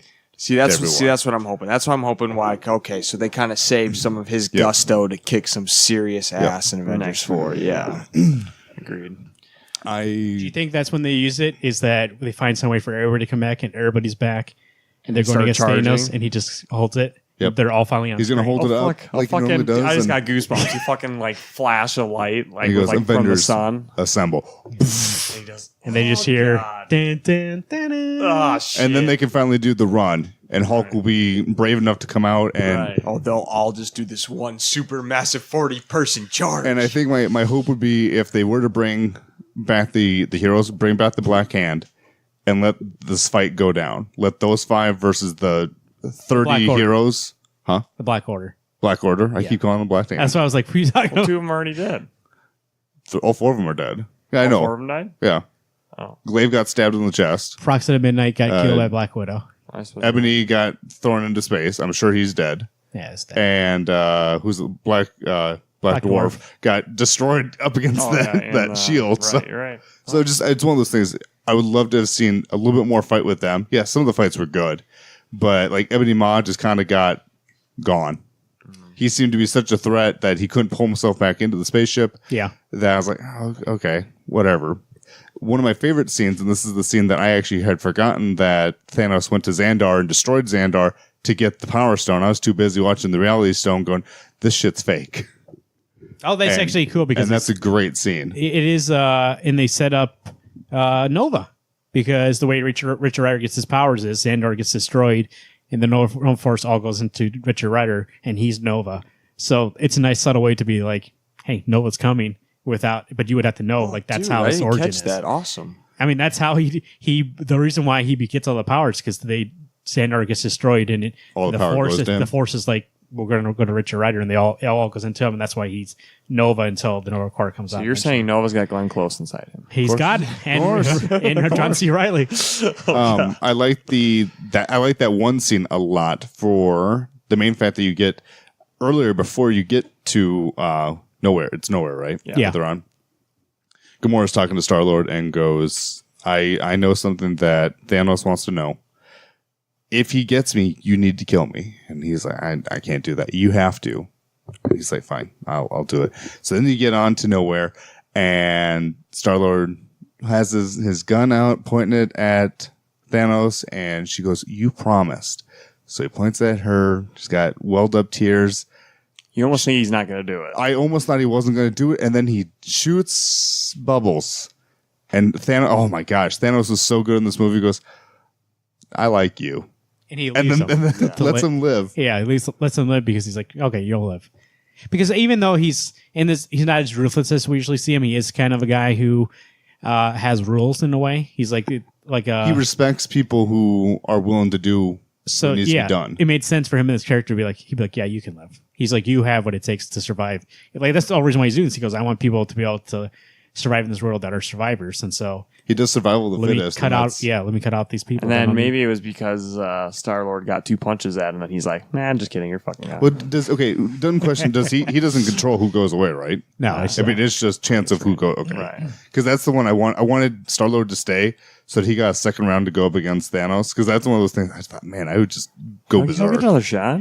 That's what happens. Bring some Hugh Jackman and give me some Wolverine, so I can just watch him stab comic him. spoilers, but it could possibly happen. I mean, we've seen. Speaking of Richard Rider, Star-Lord and Nova sacrificed their lives to kill Thanos, so he might get his revenge. And they made it. They set it up in a nice way for Star-Lord to want that revenge when he kills Gamora. Now, here's the thing, though: the snap gets rid of some people. The people who died without the snap, are they gone? You think? Oh, like Hemdale, Loki, and Gamora. I feel like Loki, Hemdale are for sure dead. That's what I was kind of thinking. I was like, if it's too early on, and there's no way they're going to reverse time. But Gamora, I feel like there's something. If they're that for could sure dead, then potentially- she's still alive. Unless we know the Soul Gem can collect souls. That she fell down there and it collected her soul, and it's in the gem. See, that's what I was just gonna say. So. So maybe her soul's still in there. So Possibly. yeah, possibly. But Most likely. Who else died without the snap? Anybody? I guess All the Valkyrie. Asgards. Vision. Asgardians. Vision. But see, unless his consciousness was Yeah. downloaded by I'm saying- Sherry's computer. Vision Loki- died in a different way though, since he isn't human. He doesn't. Tom Hiddleston has to be done right. Loki's done. What else can you do? I think that was the whole message too. It's like, oh, you thought Loki was a bad guy, right? And he He's like, said, he nothing. goes, he's not coming back. They made it so many times be like, he's not coming back this time. There's no more tricks this time. If they do bring him back, then it's kind of like, why do you even set that up then? right. But I think for me, that's one of those, and I know we say it a lot on the show. That's one of those stakes that I actually enjoyed seeing is that the god of mischief, just in general, a god, can be killed by this Titan, and that I did love how Loki said, "You'll never be a god." Yeah. And Thanos like, "Ooh, shouldn't have said that, buddy." Never be able to say that again. So that happens.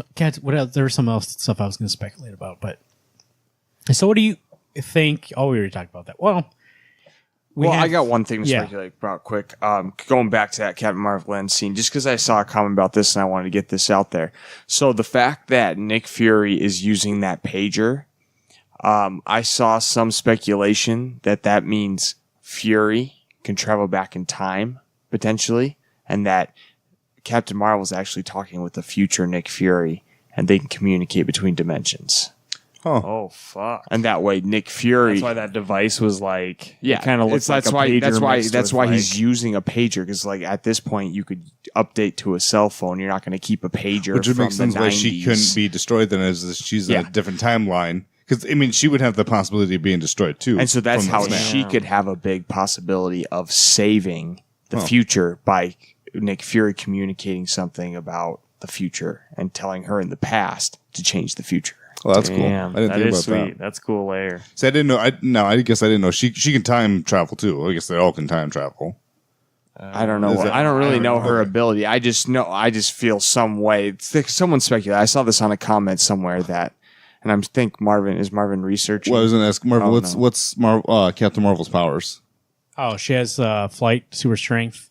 She has this She thing used that, something with energy. I thought she could absorb energy, kind of like what Bishop does, and Well- then redistribute it. I don't know if that's true. She does do this one thing where I forget what it's called, that she basically can go like Supernova? supernova, and she's super powerful then. So she's actually one of the most powerful people in the Marvel universe. So I think she's going to be a big factor in Avengers 4. What I was going to say is that Hawkeye and Ant-Man aren't in this movie, by the way. Ant-Man, they said that they House arrest. they were on house arrest because they obviously can't be fugitives for 2 years. They wanted to go back to their families, so they took house arrest as the thing. So they went back to home. But I believe in that end scene, Nick does say, "Hey, Hawkeye's on a mission for us." So I think I didn't catch that. I think I didn't hear hear that. that either.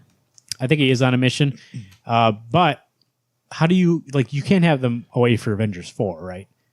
You And got to bring him back. I think maybe what will have to happen, because that's if he stopped being a fugitive to go back to his family would have to disappear in the snap, right? And then he's like, "No, I'm going to help you out. I need my family back." That's the only reason why he would come back. Yeah. I would assume. And Ant-Man, I guess we'll see in Ant-Man and Wasp. By the way, this weird placement of that movie. Who's excited for that movie now? With what I know, with what had happened in this movie, does this take place before or after? I think it takes Infinity place War. before. I think it's a prequel. It would have to, right? If it takes place Otherwise- after, who cares? Well, Whatever they're it doing. might- None of the it bad might guys aren't run- alive anymore. It might run concurrently, so the whole story will take place like right before, and then maybe at the end, kind of like that You do- end credit scene, you'll see maybe So it'd be like, Wasp it'd be will like be Ragnarok fade type away of or thing, where something. it's right before. You do see in the No, trailer. It'll be running at the same time, Oh, I see. but like literally when things in Infinity War happen, when the snap happens, like maybe Oh. the end, you're Shoot at the end fade. part of the movie, like you see the Wasp fade or you see Ant-Man fade. so or like something it's that. parallels towards the Right. end, Okay. kind of. Yeah. It.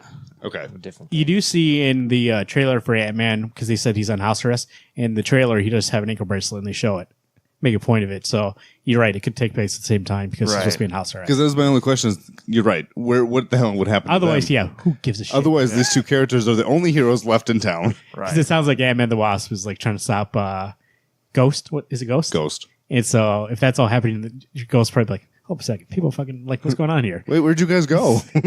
Yeah, I bet he'll like see things that are happening in New York. I'm sure it's going to be the end credit scene is going to be him seeing on the news like all this devastation, and then like someone's going to fade away. Hank Maybe his Pym or family too. something. Yeah, His daughter. yeah. And he's like, okay. And he at that the last scene is the end credit scene might be him and Hawkeye showing up, being like, "Hey, Let's do this. yep." I'm assuming that Captain and Black Widow, Falcon, they're supposed to be secret Avengers, right? Or is that just me being hopeful? Well, Falcon's gone. You could No, speculate. no. that I mean, they're in all the secret movie Avengers. when they show up in Scotland. Oh, That I guess you could say that. To I an mean, they extent. didn't really say that, but they're on secret mission. they're like so. stealth, and he's wearing Yeah. a stealth suit. Yeah. Cap is. so- Why does Cap still have the star, but he makes it all black? Wait, what? Just take the star off. Well, I'm sure he's got a. Why don't you just go to Wakanda, get a new suit? he just colored it in his existing suit. He What goes, movie "Oh, did no." they say they're working on a new shield for Sharpie. Captain America? Was that Wakanda? Was that Black? No, that was Spider-Man: Homecoming when they're loading Oh. up the plane. Yeah. The Oh. prototype for Cap's new shield. Oh yeah. Did Bucky's arm fall off when he got Yeah. faded away? I knew his gun dropped. I don't remember if his arm fell off because it should have. Oh, what? I think Well, it maybe phased it's with because him. it was vibranium, and there's. I suppose your Their clothes didn't drop stayed off, on. Yeah. But why wouldn't the gun go with them? Well, if you want to talk about that, then we could move into Star Wars Episode 8 and why did Luke's This is hand the- go this is with the him? Marvel But story. we're not going to go there. So I think their movie's really. No one gives a shit about Star Wars. So anymore. those two things are the only bad things I think that I said before, that action scene and then the CGI. By the way, so Hulk, Bruce Banner can't turn into the Hulk. He's in the Hulkbuster suit we see in Wakanda.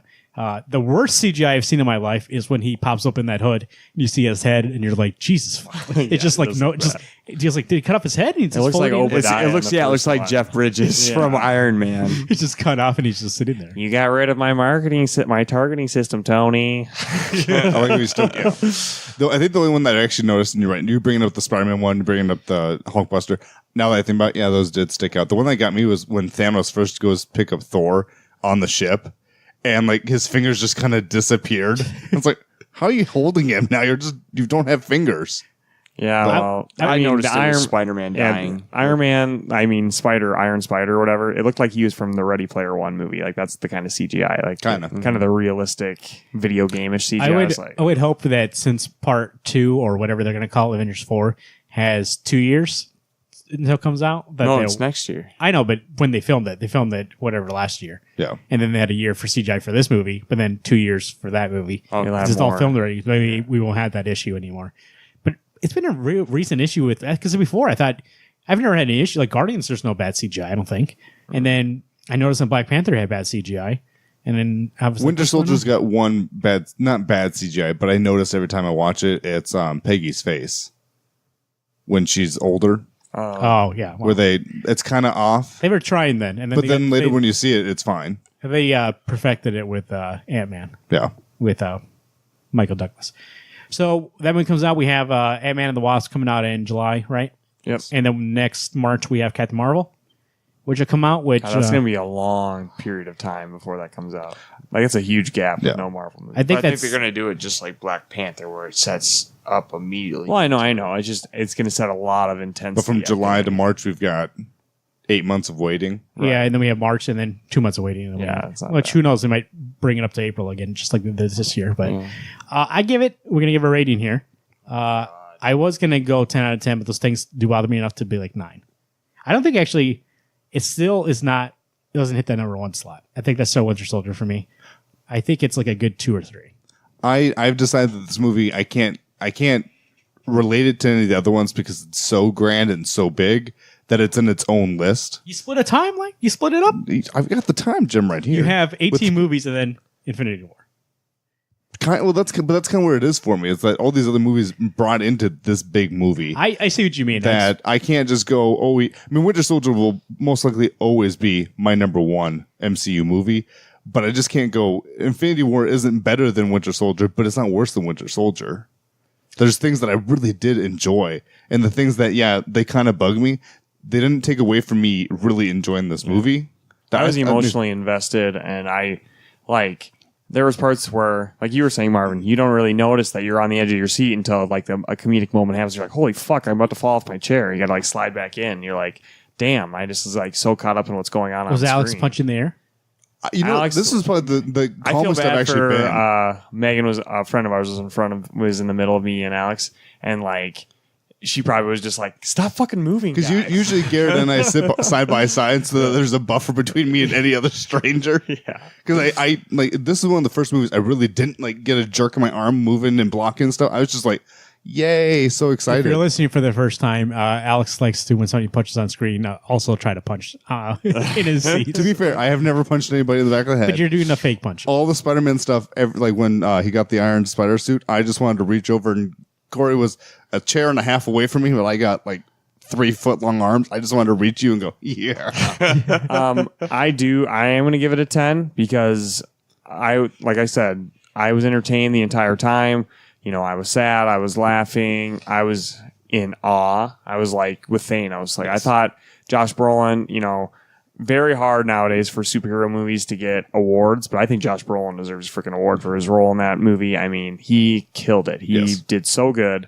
One thing we haven't talked about real quick, I want to bring up Alan Silvestri's score. So great. One of the best scores I've ever heard. Can't wait to buy that. Listen to it nonstop. Very heartfelt when they even use the Avengers theme and it's piano softly. So much so that the score is the whole movie. There's only 2 songs in the movie. One's the Black Panther theme, and then one is Rubber Band Man when the Guardians first show up. But other than that, it's just score, which is a testament because usually when you see those movies, it's 10. There's 10 songs on that soundtrack. No, just a score. And it was powerful. It was so good. I also give this movie a 10 for the fact I can't rate it to any other movie. There's one more thing I was going to say, but I can't remember.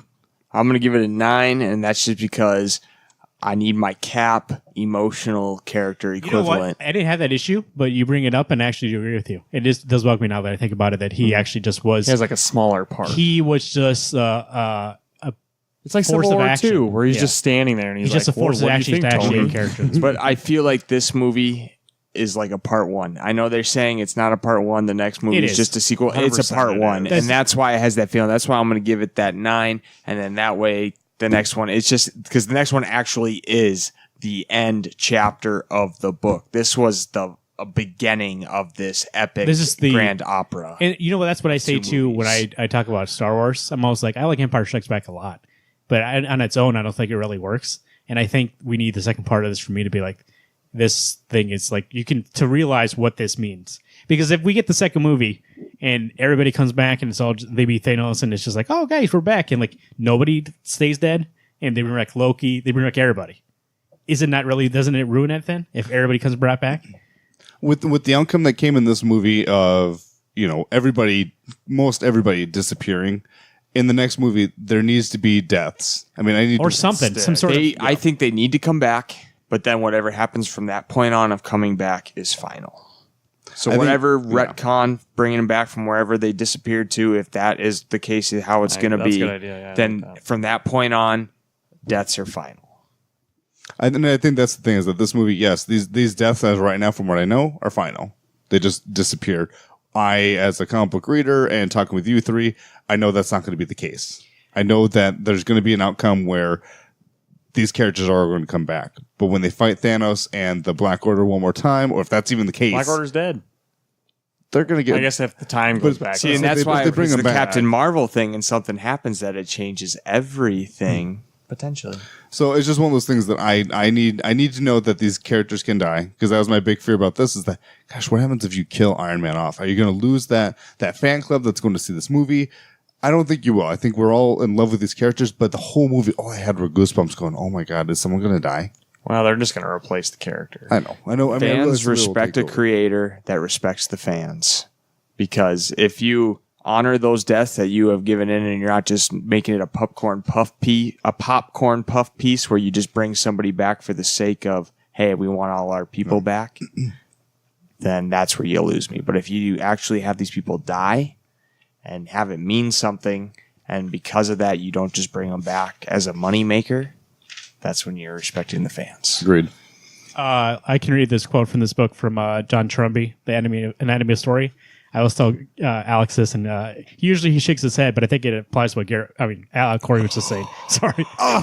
Stab to the heart. Reality Gem. Sorry, but Stone. He says here, a key point of good stories, a good storytelling, is stories don't show the audience the real world. They show the story world. Story world isn't a copy of life as it is. It's life as human beings imagine it could be. If human life condensed and heightened so the audience gains a better understanding of how life itself works. So it doesn't necessarily have to mean that like something can happen, like you said, they bring him back, because it's not how it happened in this world. However, like you said, also from that point on, everybody stays dead. There needs to be some sort of rules and ramifications. Otherwise, there's no point. And I think that's what needs to happen. Like when we left this theater, I don't think I've ever seen a theater leave so quietly. Like it was dead silent in there, because everybody quieter than a quiet place. Yeah, we were ready for those monsters. So like we left, and I was like, man, it's so quiet here, because I believe everybody was like, in that moment, everybody believes that these guys could possibly, not everybody, but a good chunk of these guys could possibly never come back again. Like they're dead. And if we get Avengers 4 and none of that happens and they all stay alive and it ends all happy, I think it ruins this movie. I don't think it's as good as it is if we come back and we have a movie where, let's say, 90% of them survive and there's no ramifications. Like there needs to be a sacrifice. We were talking before, a soul for a soul, something where maybe they swap and Captain has to be like, he'll bring back the line being like, we don't trade lives, but we have to. Like he learns in that moment, he's like, we're going to trade lives. And that's the reason why in this movie they brought it up. It's because he eventually learns, it's like, all right, let's trade lives.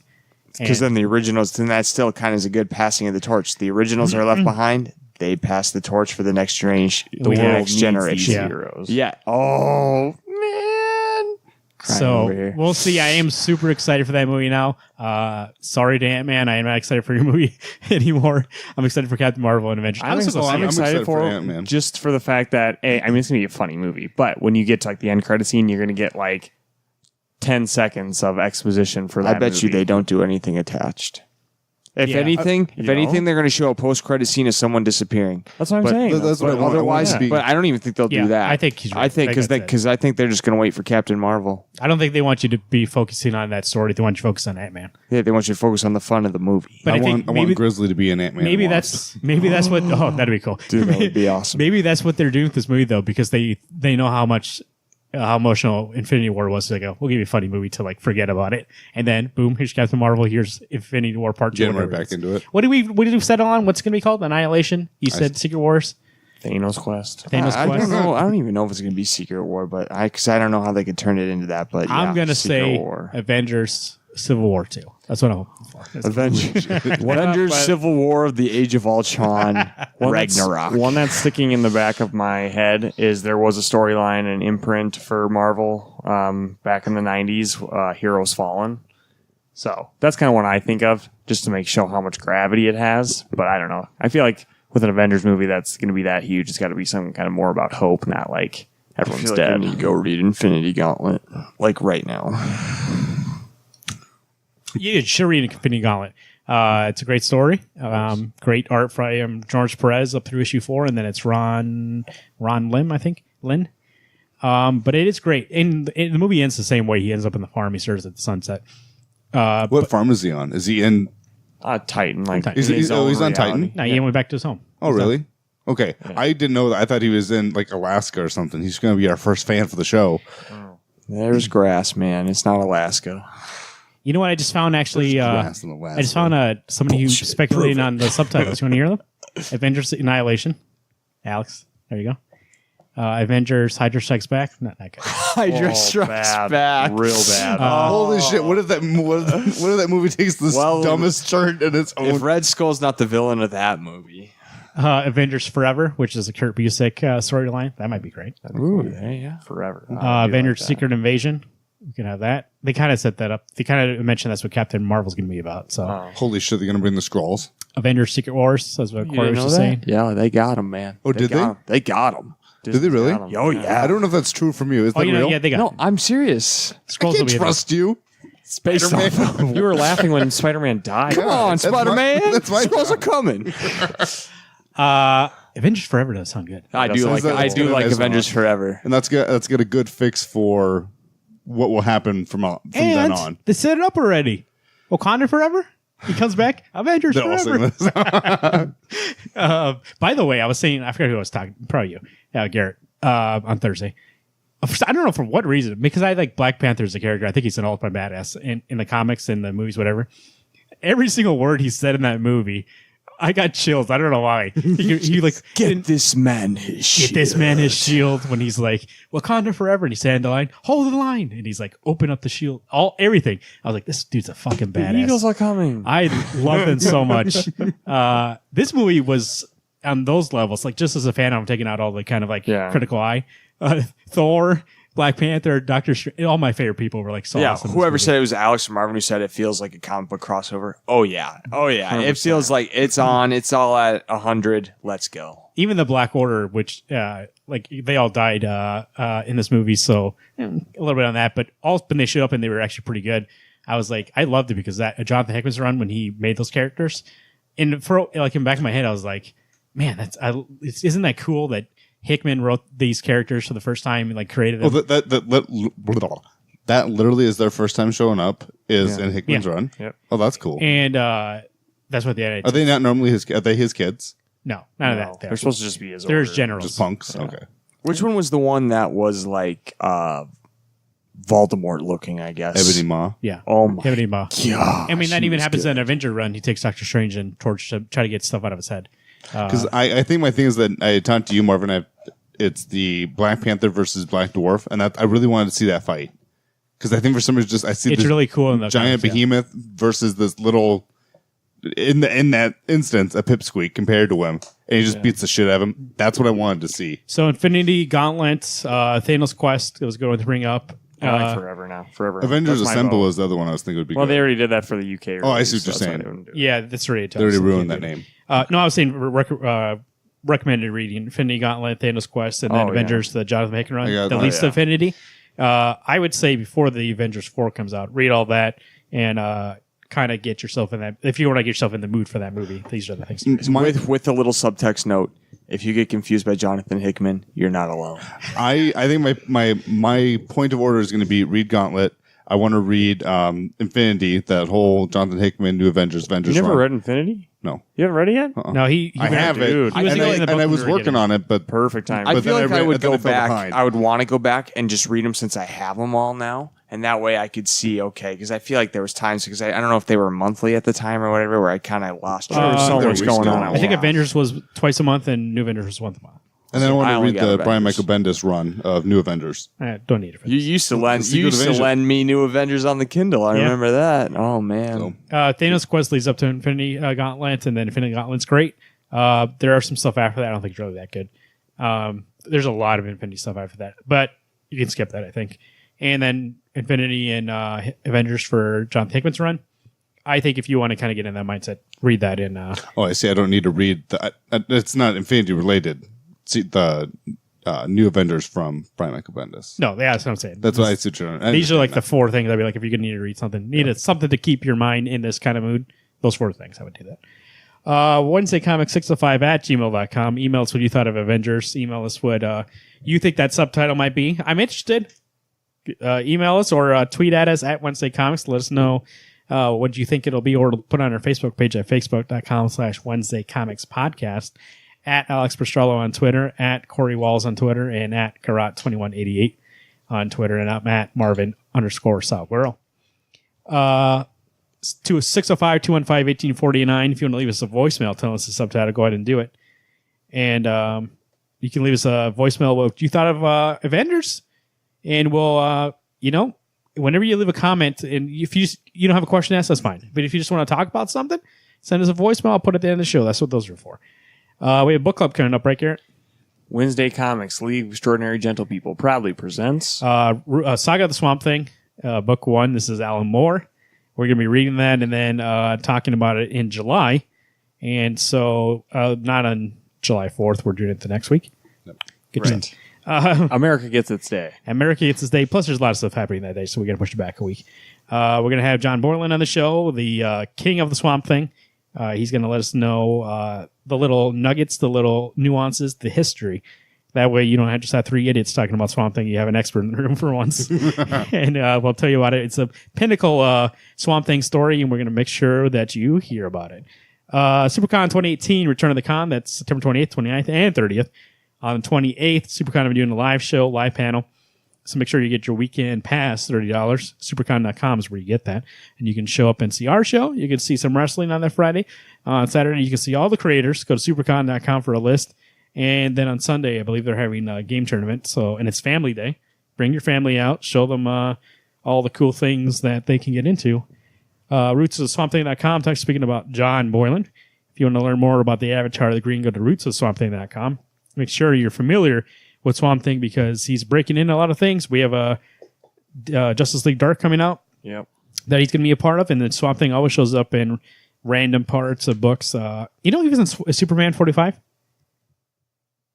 Swamp Thing? The plant. Yeah. Oh, okay. Yeah. I missed that for some reason. I didn't know until I went to rootsofswampthing.com and John posted it. And I was like, oh, yeah. I knew Remember that. to look From for the that. annual. Remind me to look for that next week. Oh, yeah. I have plenty of copies. Subscribe to the show on Google Play, Stitcher Radio, iTunes, and on Spotify. For some reason, people always confused, like, oh, you're on Spotify? I thought that was only music. No, it's podcast too, baby. We're on it. Make sure And if you heard this episode, we sing. we do sing, hey, this is music. So make sure you follow the show, subscribe to the show. That's the way you make sure you get it in your feed. And then don't worry, hey, is that new show up? No, it lets you know. I'm here. I'm ready to be listened to. You know what? We've been saying 18 years, 18 movies, 10 years. But really, I mean, like Corey was saying, that next one really is the end chapter. Yeah. So we got to add 3 more movies to that thing. 21 movies, 11 years. That's crazy. I just saw a thing. No, that that's was 22 like movies. 6 years ago, Avengers came out. Think about that. That's nuts. That's like how much can change in that time. Damn. Who knows? Hopefully, everybody that's listening to this, everybody in this room, don't get snapped away. Otherwise, we'll miss that movie and you won't get to see the end. Maybe if I snapped, who would leave for this? What if I only left? If you snap. Screw yourself over. Oh, Jesus. Hey, but at least you'd be reunited with your bell. Oh, R.I.P. I didn't know you lost that thing. I always forget, and then you remind me. I know, it gives me a sick pleasure. Guys, are we gonna have to like costume upgrade for this last Avengers movie? I know, I didn't really do any costume this time. So we didn't dress up for this one. Can I just show up all purple and be like, hey, I'm Thanos, but not like show up like buff and like You were the bald? Hulk. Marvin, you were Show the up with like a Hulk. beer belly. And No, Marvin was the Hulk. Alex was Cap. Garrett was Iron Man. I'll be and I was Thanos Thor. And post I'm not Infinity wearing War. aluminum foil. I can do better. See, it'd be different if you could then like your upgrade was to turn into Spider-Man. Oh, what? Being for the fact that he's actually in. That's true, because at Avengers, I did not think that, at that would point be he a wasn't possibility. ever going to be a part of this world. I will be Thanos post Infinity War. He's given up. He's got a beer belly now, and he's like, I won. I'm done. This is post. I'm retirement. Fatty I'm going to be retirement Thanos. Where the other three of us end up coming up ripped. Ripped Arrow reminds me. Is that how they win? He gets into retirement, he loses himself, and then Avengers show up, and he's like, fuck, I think I was coming back. Midlife crisis is when they strike him the hardest. Wednesday Comics, I've been Marvin. I've been Alex. Ivan Garrett. I've been Corey. #GuessThose1. Hey everyone, keep turning those pages.